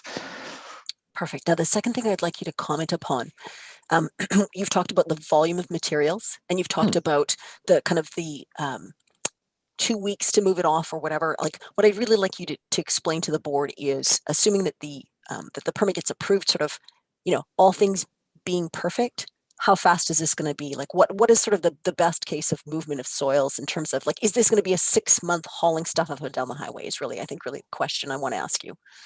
No, it would be as fast as practically possible. due to the contractor efficiency commentary previously, like it is in their best benefit to do it as fast as possible. So I can't speak to like the exact time frame because that's a contractor control. I would, the most efficient way to do it is you have enough trucks on site that the excavator is like placing material into the truck, so it can go from the gateway to, let's say this is approved, it goes to the destination. Let's just say destination in case this doesn't get approved. So you basically want the excavator to put material in the dump truck drives away, and then they want the next truck right there. So it would be continuous back and forth, and then you would design it so there's enough trucks. So by the time the first truck has done the round trip, he's like the next person in line. So there's a limit of how fast it can go, but I promise you it will go as fast as it practically could. By gut instinct, I'm suggesting 2 to 3 weeks for the topsoil, but it is difficult to ascertain that without like a detailed conversation with the contractor. And resource availability, people call in sick, like it's hard to define exactness. And Mr. Connor, is it fair to say sort of once these 20,000 cubic meters and 25,000 cubic meters, once they're moved, that's it? That's kind of the end of the permit? That is the end of the permit. That is all of we need from this site. So the purpose of this permit is to supply the gateway. We're the consulting engineers on the gateway. We know how much topsoil needs to go away. We know how much common material needs to come back. It is ineffective to pay to move material that you do not need. So that is something we're managing closely.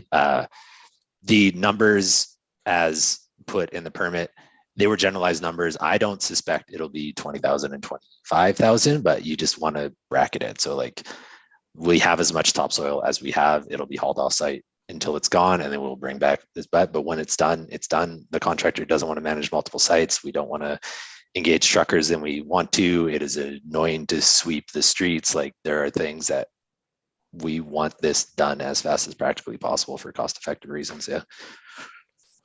Perfect. So, Mr. Chair, I think those are all of the comments and questions that I have for Mr. Connor. There were just a couple of comments that I wanted to make in response to some of the appellants and those speaking in favor of the appeal. There was much heard about Section 687 of the Municipal Government Act, and that section, members of the board, in my submission does not apply. And the reason it doesn't apply is that you've heard very clearly from the Development Authority that there were no variances required for this permit to be granted.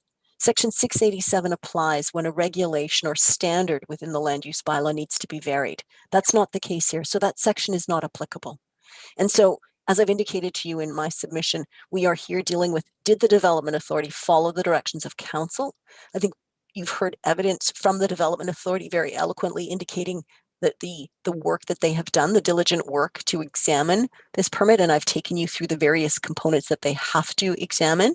It's our submission that they have followed the direction of Council, and as a result, that the appeal must fail as a result of that. And if you have questions, I'm happy to answer anything that you've got. Mr. Bell, you had some questions? Yes, I do. Thank you, Chair. My question for Ms. Stewart-Palmer is whether there are any precedents in Canmore where soil or other matter from one site has been taken to another site and qualified under the definition of excavation, stripping, and grading. That act of taking, is there a precedent, or is this the first time that Mr. Chair, permitted this type of development application? I'm sorry, Mr. Chair, I would not be in the best position to answer that question, but perhaps the Development Authority might be able to speak to that more. And I see that Mr. Weldon is here. Yes, thank you. Through the chair to Mr. Bell. So, Mr. Bell, I'm not aware if this has been applied, but that doesn't necessarily mean that it has not. I would just need a bit of time to dig into our development permit records to verify if in fact another development permit has been issued. But I can get you that information. I think it would be helpful to have that information. Mr. Chairman, I've been advised by my client that on Spring Creek, Three Sisters had a comparable thing that happened, and as well Silvertip. had the same sort of thing. And then my understanding as well is that there's a new intersection in town, and that the town itself did this sort of swap, if I can call it that, in the creation of the new intersection. So 3 examples that my client is aware of within the town with what I might call exactly the same sort of situation. Although I have to say, I'm not clear whether the town would have needed to permit itself. But I think the Spring Creek and Silvertip are comparable and private, which would be exactly what you're talking about, sir. That is helpful, but I think would be helpful for the board to understand if development permits have been granted for Spring Creek and Silvertip.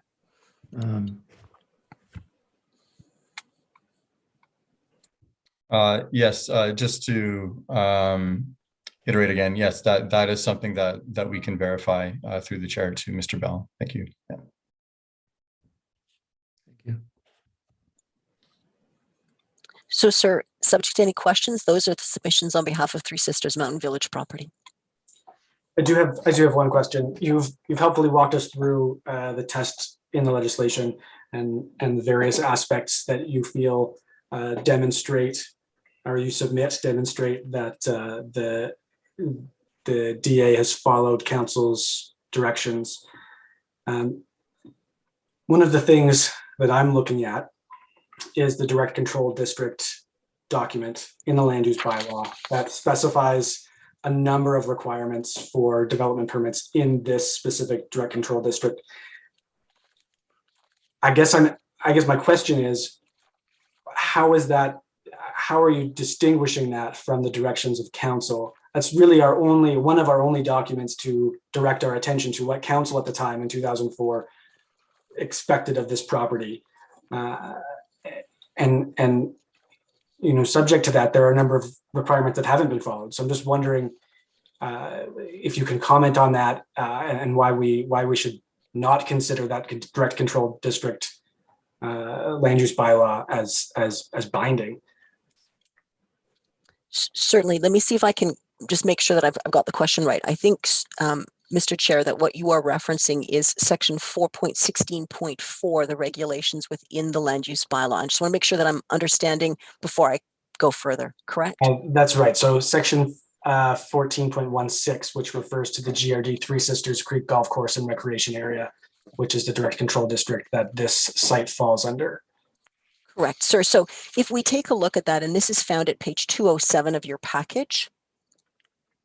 So 14.16.1 talks, of course, to the general purpose of the district. But when we look at this, of course, the district is more broad, and we can see that, as we've indicated, 1.15 incorporates that other land use within it. So there's first the issue of the land use, and I think we've addressed that. When we look further to the uses that are in 14.16.4, what we see is that when you look at those are setbacks for particular uses, and they're not applicable because those aren't the uses that are applied for. So if we look at 14.16.4.1a, it's a golf course. So of course that's not applicable. We don't need to worry about that. When we look at B, it's golf maintenance facilities. That's not applicable because we're dealing with, of course, a different use. C is the golf course clubhouse. Again, not applicable. The minimum setback for buildings, well, we don't have any buildings. That's not applicable. When we look at E, it says other developments, minimum setbacks on a site-specific basis having regard to other things. Well, again, I think we can look at this and say the development authority had to look at this. It looked at it and has determined that there are existing stockpiles. So there are setbacks that are in play in that regard. So to the extent that it applies, I think that has been looked at by the development authority in making its assessment. When we look at F deals with a clubhouse facility and deals with golf course maintenance facilities. Again, so those are not applicable to the question that is at hand. And G deals with conflict between golf and other users. Again, that's not applicable in what we're talking about. So when we look then, and potentially, sir, you might be looking at 14.16.6. Again, when you look at what's contained within that, we're dealing with, so 14.16.6.1, of course, is talking about golf development, and we're not talking about golf course. So all of what is in 16.4, 16.6, I'm sorry, is dealing with what I would suggest to you would be golf course or the golf facilities. So point 1 deals with the golf course, 6.2 deals with golf course. The vegetation management plan, of course, would be dealing with a golf course. So you can see all of these are dealing with golf course. They're not, because if you look, I can show you the words in almost every single section that says golf course. So clearly these were meant to apply to golf course. So and I agree. And I agree with you. I'm sorry to interrupt. I agree with you that many of these sections deal directly with a golf course and say so specifically. Correct. And there are also sections that do not. And so my question is, how do we differentiate those questions that do not, or those sections that do not, from the ones that do? Because clearly, if we're going from interpreting it from the letter of the law, where the words used are specific. They mean something. So where it says golf course, clearly we need to apply that to the development of a golf course. But where it doesn't say golf course, my question is, why should we not apply that? And I would say, sir, the reason is because when we look at how this is organized, 14.16.4 and 6 are dealing with the uses that are set out in the direct control district directly. So that's golf course, like the 2 or 3 golf course uses, the public parks and the public utilities, and as well the accessory buildings, cultural events, fencing, signs, and trails. The Development Authority has indicated directly that they are operating under 14.6.7, which is the anything else. And in this case, the specific, which would be the reference to these other provisions in 1.15, would apply. And so it would be my submission that the reason why we don't look to what is contained within the golf course, whether it says golf course or not golf course, is because we're not there. We are dealing with the imported 1.15, which is the excavation uses. That would be how I would interpret that. I would believe that would be how the planners would have done it. The Development Authority would have done it as well. But that would be my supposition, because they can tell you exactly whether they did what I have suggested they might have done. Certainly. Thank you for that. That's helpful. Thank you, sir. So subject. Oh. Thank you. Chair, I have one more question, and that relates to the view expressed by the appellant that Resolution 136-2020, which she said rescinded the 2010 engineering construction guidelines and then delegated authority to finalize the new ones to administration, whether in your view that is a direction of council. So in other words, the new guidelines that have been put in place by a delegate of council pursuant to a resolution. Mr. Chair, through you to Mr. Bell, I'm not sure whether that would be a direction of council per se, to the extent that it is a direction to the CAO, I believe, to adopt them. But in some ways, the question I think is a bit of a red herring, in the sense that we haven't heard anything to say that the Development Authority is failing to follow. You've heard very extensive evidence from Mr. Connor and your Development Authority indicating how they have worked to comply with this plan. And you've heard Mr. Connor give you extensive evidence about the Calgary guidelines, et cetera. So I'm not sure it is a direction of council per se, but even if it were, I think the evidence before you substantiates that the development officer has met those guidelines. Okay, thank you. Thank you very much, Ms. Stewart-Palmer. Thank you. No more questions from the board members? Oh, thank you very much. I will now, does anyone need another 10-minute break? I know we've been at it for another almost 2 hours.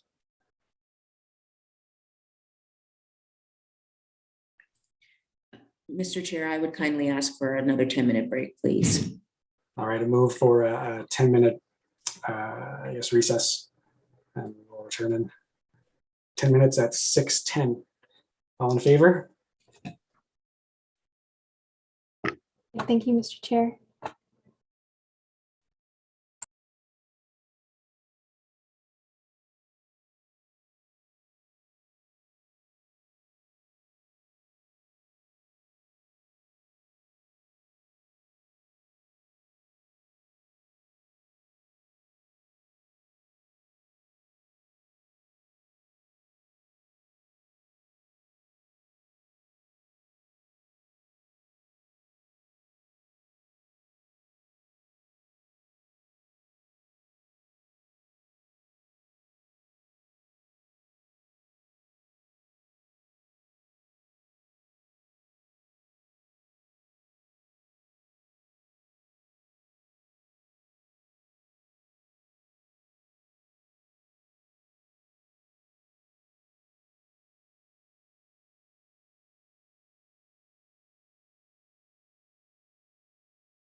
As approximately 10 minutes have elapsed, I move that we come out of recess. All in favor?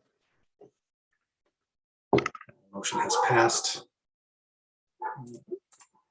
This stage of the agenda, we will hear from those speaking in opposition to the appeal.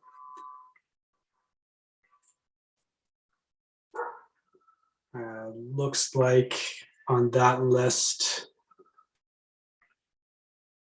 Madam Clerk, perhaps you can help me out. Is there anyone registered to speak in opposition to the appeal? Thank you, Mr. Chair. Oh, sorry, what was that?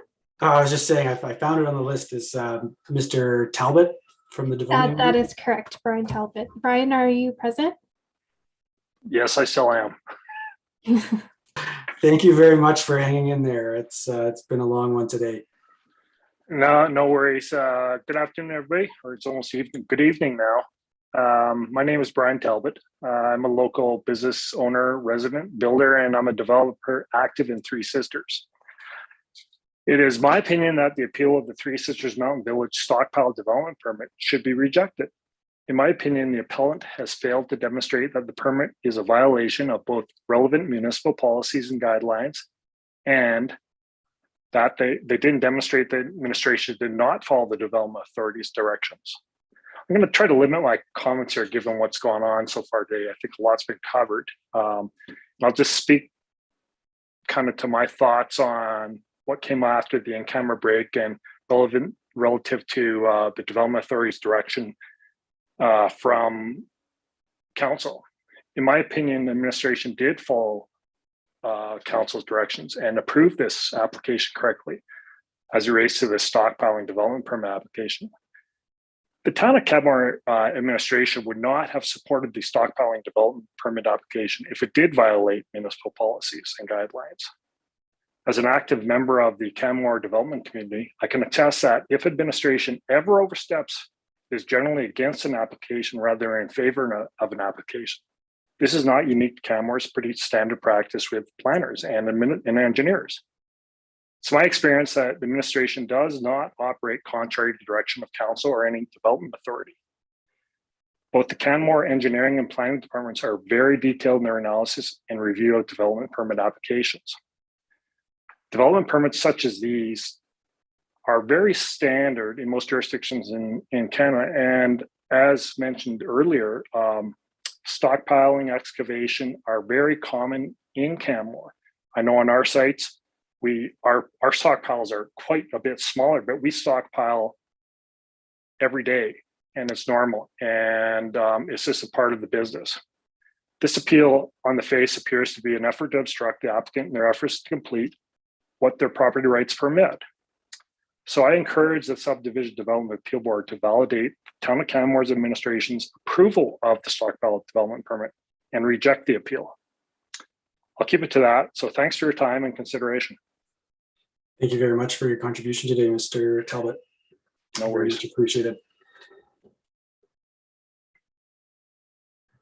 Madam Clerk, are there any other individuals speaking in opposition of the appeal?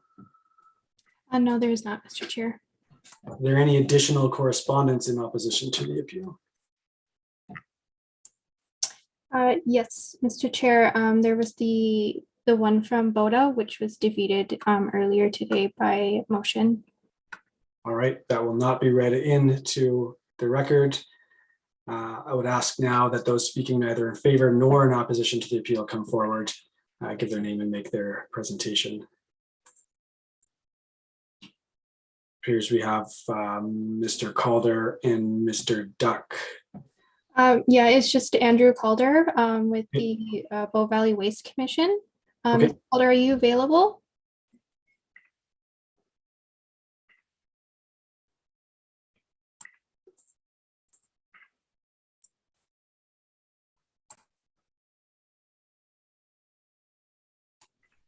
I beg your pardon. I beg your pardon. Sorry, I can't. That's okay. Yeah, we are neither in favor nor against the appeal, really, but I would agree with some of the comments about the regularity of this kind of thing in the construction trade. And I think it makes economic and environmental sense to allow the stockpiling. And that is all I have to say. All right, thank you very much. Any questions for, Mr. Calder? Seeing none, thank you very much for your contribution, Mr. Calder. Okay.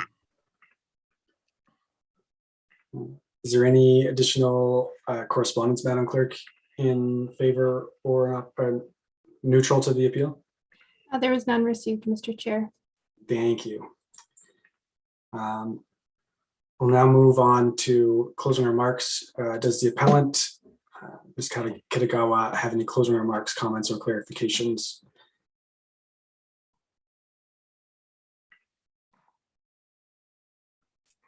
Thank you, Mr. Chair. Yes, I do. Some may be a little less organized than I would prefer because they're in response to things I've heard from the applicant, but I'll do my best to present them in a logical manner. We heard from the applicant's legal counsel that what we're looking at here is a temporary permit for not more than 6 months to move materials, and that it is not an indeterminate application. But the stockpiled loam will be there for an indeterminate period. And we also heard that other parties, such as the town of Canmore, are using these materials. And so de facto, we're looking at a perpetuated outdoor storage business happening on this site. We also heard that the existing stockpiles are not relevant to your decision, but they are the stockpiles from which material will be removed and to which material will be added. So they are relevant to the considerations. We heard that these existing stockpiles are authorized and had no need to be permitted. And I have a very hard time following that logic, because included in your agenda package on page 74 is an email from Brian Kinsey from the town to Chris Ollenberger, associated with Three Sisters Mountain Village. And I'll just read to you one paragraph. During a recent conversation, you pointed out that as part of the Earthworks interim development agreement on Site 5, the intent is to haul and deposit excess topsoil on the golf course lands. Considering that the placement of material on the golf course constitutes a development and is taking place on a separate parcel of land, a development permit is required. And I failed to see how a development permit would not have been required for topsoil moved to the golf course from Stewart Creek Phase 3. I should have said in my introduction that I'm also not an engineer, and so I have to defer to Mr. Connor's expertise on the standards for dust on the site. But I do ask, how will the amount of dust being lost from the site be monitored and dust control measures adjusted if needed? The fact that 14 tons per hectare has been coming off those stockpiles since 2016 brings me absolutely no comfort, but does confirm the lived experience of the neighbors to this site. We've heard repeatedly that it's normal practice to swap materials, and I completely agree. It's the logical and environmentally appropriate thing to do. We specifically heard of the 2 examples at Spring Creek and in Silvertip. But I would ask the town planning staff to let you know whether those 2 instances are anywhere close to the 9 years that we've already lived through. And, I don't know how long it's going to be before that property is developed, but it's certainly foreseeable that they could be there for another 5 to 10 years. The legal counsel for the applicant pointed out that the conditions of approval prevent any crushing or sorting. And that's during the 6 months that the development permit is going to be effective. But it is foreseeable to expect that those materials left on site will need screening or sorting in order to be commercial and be removed. So again, that's another indicator to me that this is an outdoor storage industrial activity, not simply excavation, stripping, and grading. I'd also like to respond to some points raised in the letters of non-support, including the claim that our motivation in filing this appeal is to delay and undermine Three Sisters' good faith efforts to develop their lands. That's not so. When we bought in 2010, we understood and expected there would be development and construction on the resort center lands. What we did not expect is that for a decade or more before that development, we'd be neighbors with a dust-generating industrial site. We have never opposed the Gateway project. In fact, we want the Gateway project finished, fully occupied and flourishing as quickly as possible. One, so that we don't have to go downtown for groceries, as Mr. Bell indicated was something he was looking forward to. And B, so that there's more commercial assessment in the town's rate base. Our motivation in filing this appeal was to prevent another summer of dust and to stave off extension of the life of an industrial storage operation. Now, our understanding is that no permit is needed to excavate and haul away material from the existing stockpiles. This includes supplying material to the Gateway project, and we say have at it. As far as we're concerned, the sooner the stockpiles are gone, the better, as long as dust is properly controlled. And as for the black and white choice that's being described today of either denying the appeal and allowing the permit to stand, or prematurely filling up the Francis Cook landfill while generating excessive greenhouse gas emissions, it's simply disingenuous. Parties have expressed concern that if the SDAB decision allows our appeal, all loam from all sites in Canmore will have to go to the landfill or be hauled out of the Bow Valley. It's our understanding that all planning decisions are made in the context of that particular decision and on the merits of the facts of each situation. And that SDAB decisions are not precedent. It says so on the town's website and in the SDAB bylaw. And by the way, the whole question of the landfill has nothing to do with the question of following directions of council. Now, the applicant has offered up this black or white, win or lose scenario, and I'd like to be constructive and look at some shades of gray here.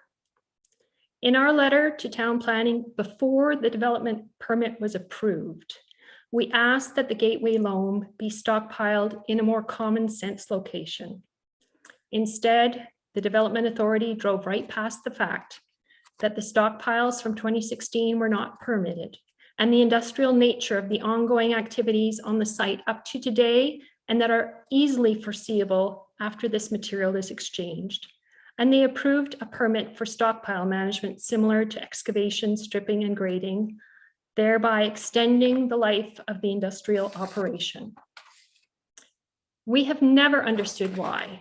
In 2016, the applicant chose to haul the Stewart Creek Phase 3 materials to the very eastern end of the site, the longest possible distance along their haulage road, and dump them on a spot where there are no trees left standing to buffer noise and dust from the industrial processing of the materials, and as close as possible to a residential neighborhood. I know one of the applicant's representatives showed you photos of trees. Those are a single line of trees that were left standing between fairways when the golf course was being developed. It's hard to fathom that the applicant, which owns 80% of the remaining developable land in Canmore, cannot find another location to stockpile the loam from the Gateway project, one which does not have the same negative and noise effects, same negative dust and noise effects on downwind residents. In fact, I'd like to just screen share with you, if that's possible. I have to find it. Let's see.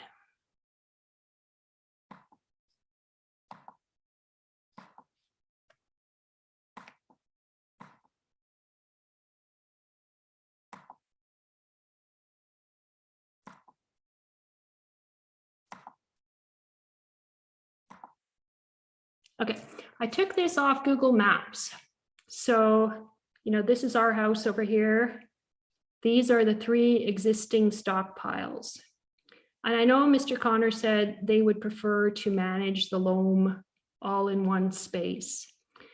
But there is a lot of open land further west here. There are no really proximal residents, and the prevailing wind goes this way. So if they were to move the gateway loam and put it somewhere down here, we would have a natural rise in the land here that would help prevent the migration of dust towards the residences here. And we would also have all these other trees to help screen out noise and dust.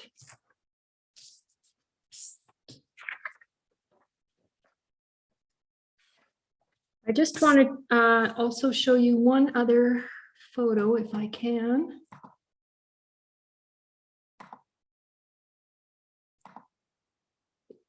Yeah, so this is in our written submission, but it just shows you how wind just sweeps down here, or has like an open channel to sweep down here and just bring that dust and noise into the neighborhood.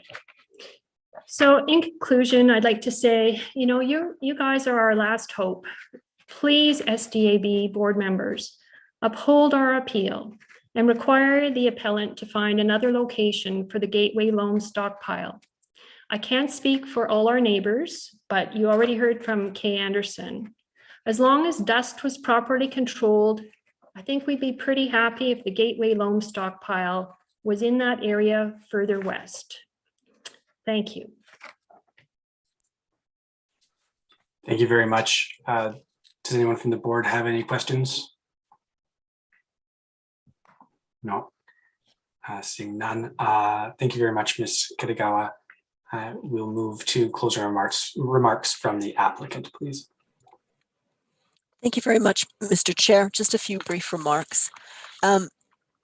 Kitagawa had questioned the section or perhaps had some questions about how it was that the existing stockpiles do not need a development permit. And I had raised that previously with you. It is at page 195 of the package under section 1.9.0.1 sub L for Lima. And as I'd indicated to you, that what the bylaw requires, this is under a heading called development permits are not required, where in essence under L for Lima, that it's been authorized under a development agreement. And so I just wanted to make sure that I had been clear in my comments to you board members, but that is why a development permit is not required. Now, when Ms. Kitagawa raised page 74 of the materials, this is, she's referencing an email between Mr. Kinsey, who's the town's project engineer, and Mr. Connor of McElhaney. And what is the subject of this discussion is the development, which is the subject of this current appeal. So on page 74, they're talking about, do you need a development permit to do that which we have now applied for a development permit and are subject to you on appeal? So the answer is yes, and we agree, because that's what we're here today to talk about. So it's not a different appeal.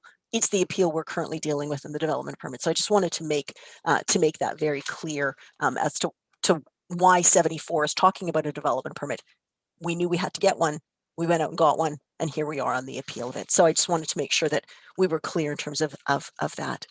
In terms of the comments made about a different location, the town would not approve a different location. So we are at the location that we are. There are constraints dealing with utility rights of way and impacts in other locations. And moreover, they would be outside of the TSV Resort Center Area Structure Plan area. So we're dealing with a number of constraints, and what is before you is the location currently. And so I'm not sure if the board wishes or thinks that it can tell us to move. You've got the development permit application that is before you, and that's what you have to consider, not some other location which other people may or may not believe is better suited to what is before you. It is the location that we currently have. So In terms of what is on the site, there is not screening or sorting at the site where the stockpile currently exists. I just want to make that clear. And I suppose kind of my final comment, board members, is there is in fact the obligation for the board to follow the direction for this board to follow the MGA. That requires you under 685.4 to find an error from the development authority. And board members, I'm not sure that the appellants have been able to make to establish that. The development authority has been thorough in its discussions, and you've got a lot of material before you showing how the development authority worked with Mr. Connor McElhaney to deal with issues of construction management plans, of the guidelines from Calgary, etc. So there has been a lot of work done by the development authority, and you've heard the evidence that the development authority has considered the issues that they need to. It's our submission that they have not erred, that they have followed the direction of council. And if that is your conclusion, and which we suggest to you that it is inescapable that that is the conclusion, because the weight of evidence gets you there. Because there has been no evidence to suggest an error, in which case the appeal must be dismissed and subject to questions. Those are the submissions on behalf of Three Sisters. Thank you very much. Any questions from the board?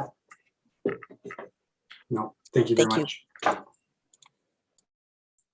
Finally, we'll hear for closing remarks from town staff. Yes, thank you, Mr. Chair. Before I begin with my closing remarks, there are a couple housekeeping items as a result of the discussion that has occurred today. Primarily some questions that were directed to administration from Mr. Bell. So before I get to my closing remarks, Mr. Chair, if it's okay, we can speak to those housekeeping items currently. Yeah. Please. Okay.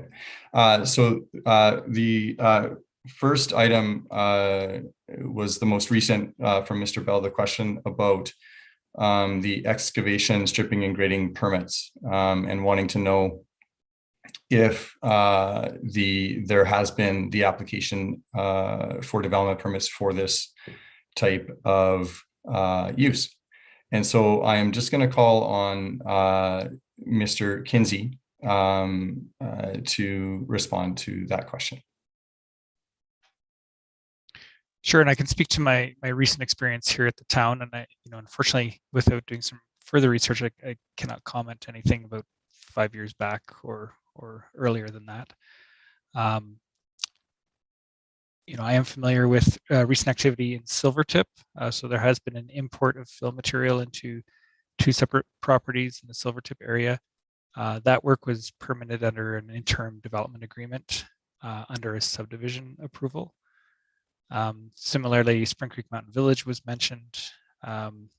In that area, I'm only aware of import of fill occurring under approved development permits that were related to construction of a building, a multifamily building. So in both those areas, I'm not aware of any development permits that have been issued strictly for stockpiling.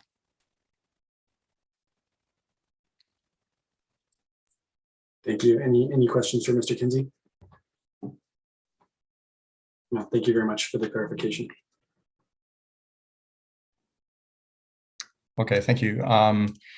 Mr. Chair, the next item had to do with questions related to the area structure plan, and there was specific sections that Mr. Bell had referred to, asking administration for their consideration of those policies.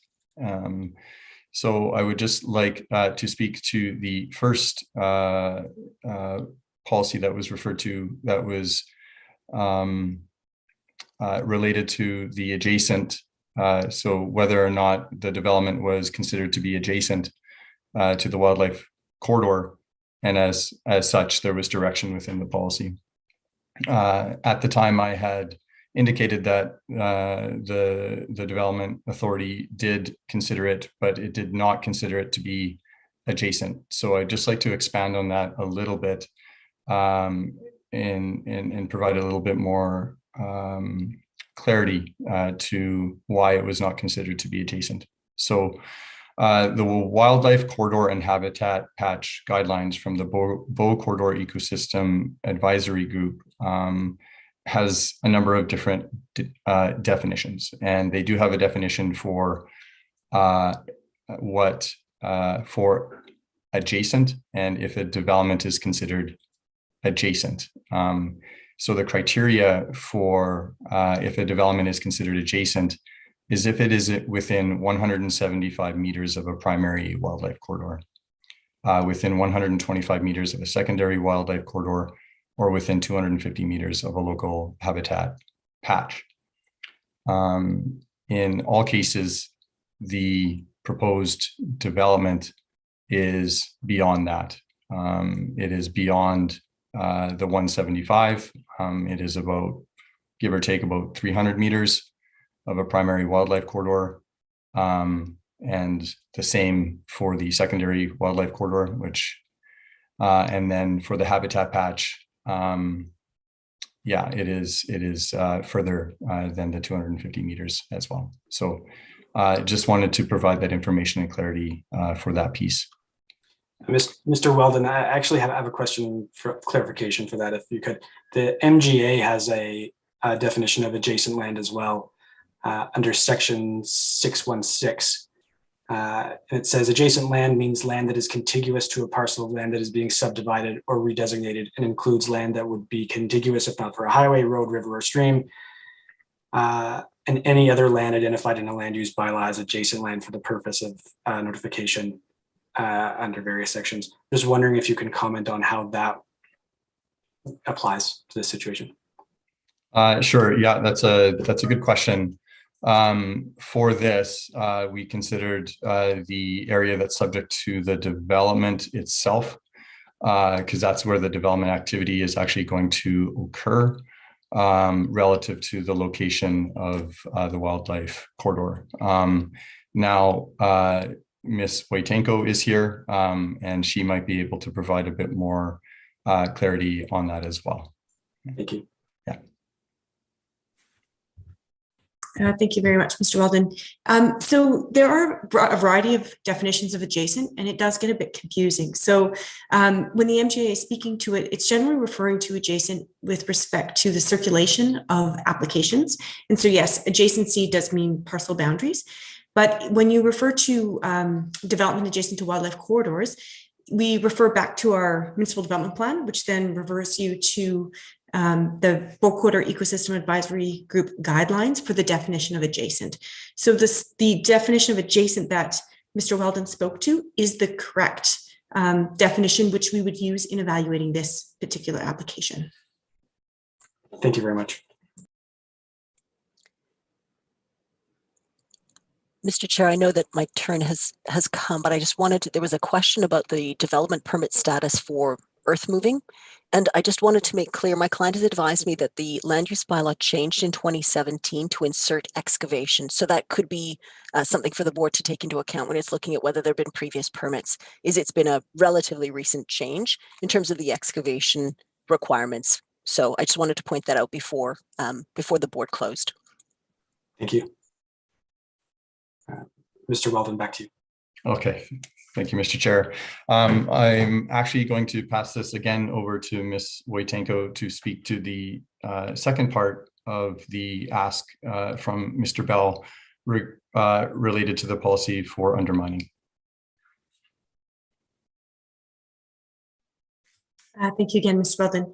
So I think this has been brought up a little bit in previous discussions, but I just wanted to reiterate that the undermining regulations take precedent for any considerations around undermining. And the policy set that is in the 2004 area structure plan is outdated. It references the old regulation. And since that time, we have updated our policies regarding undermining in the municipal development plan, and also the undermining regulations themselves have been updated. And when it comes down to subdivisions and development, the province has the authority to evaluate undermining concerns. And Mr. Kinsey, if he is still here, with the engineering department, if there is any requirement for undermining to be submitted to the town of Canmore once those reports are created and the undermining regulations themselves, if he has any clarifications on that, he can. But I would note that our own regulations have been updated.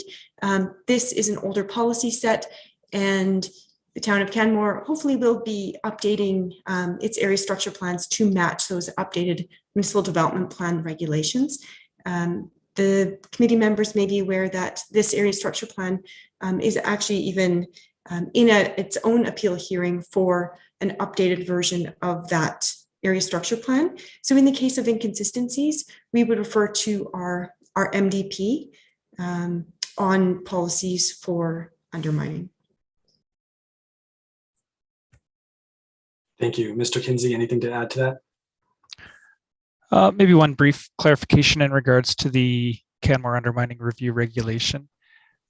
Having browsed the regulation over the course of the hearing, it doesn't appear to speak directly to works of a temporary versus permanent nature.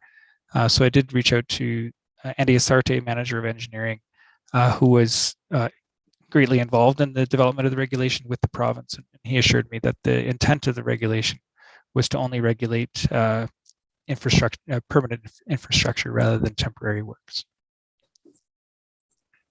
Okay, thank you for that clarification. Mr. Weldon, anything further? Yes, Mr. Chair. Just very briefly in closing, we've heard a lot of information tonight, so I'm not going to go over my presentation or my report again, but I would direct the board members to please review the report that has been submitted by administration, as well as the information that has been provided today in my presentation. I'll just leave it there. There's been a lot of discussion, so yeah. Thank you very much. Board members, any questions for Mr. Weldon? No. Seeing none, we will move on. This is addressed to the appellant, Ms. Kitagawa. Do you feel that you've had a fair hearing today? Do you feel that we've heard your concerns and have the process has been fair? Hi, and thank you for asking that. Yes, I do. Mr. Chair, is it permitted at this time to provide a correction to one of Ms. Stewart Palmer's closing comments? Very, very briefly. I just wanted to point out that she indicated alternate possible locations for the Gateway Loam storage pile would be off the Three Sisters Resort property. In fact, the areas I indicated to you are all part of the Three Sisters Resort property. Thank you. Noted. Thank you very much. Does the applicant feel that they have had a fair hearing? Mr. Chairman, that is always a difficult question for a lawyer to respond to, because what I'm going to tell you is the answer that I always give, is that I've had a fair opportunity to present what I've needed to present. But in terms of the question of have I had a fair hearing, that will also depend upon the reasons of the board. And so I cannot comment upon that ultimate question until at the end of the day I see the reasons of this board. But I certainly have had a fair opportunity today to put forward the concerns of Three Sisters Mountain Village property, for which I thank you. Thank you very much. At this point, I'm sure everyone is thankful. The hearing is now concluded. In accordance with the provincial legislation, the board is required to hand down its decision within 15 days from today's date. No decision is binding until the board issues a written decision. I move the board to conclude today's hearing. Those in favor? Seeing none opposed, the motion is carried unanimously based on the vote. The public portion of the hearing is now over, and the panel will go in camera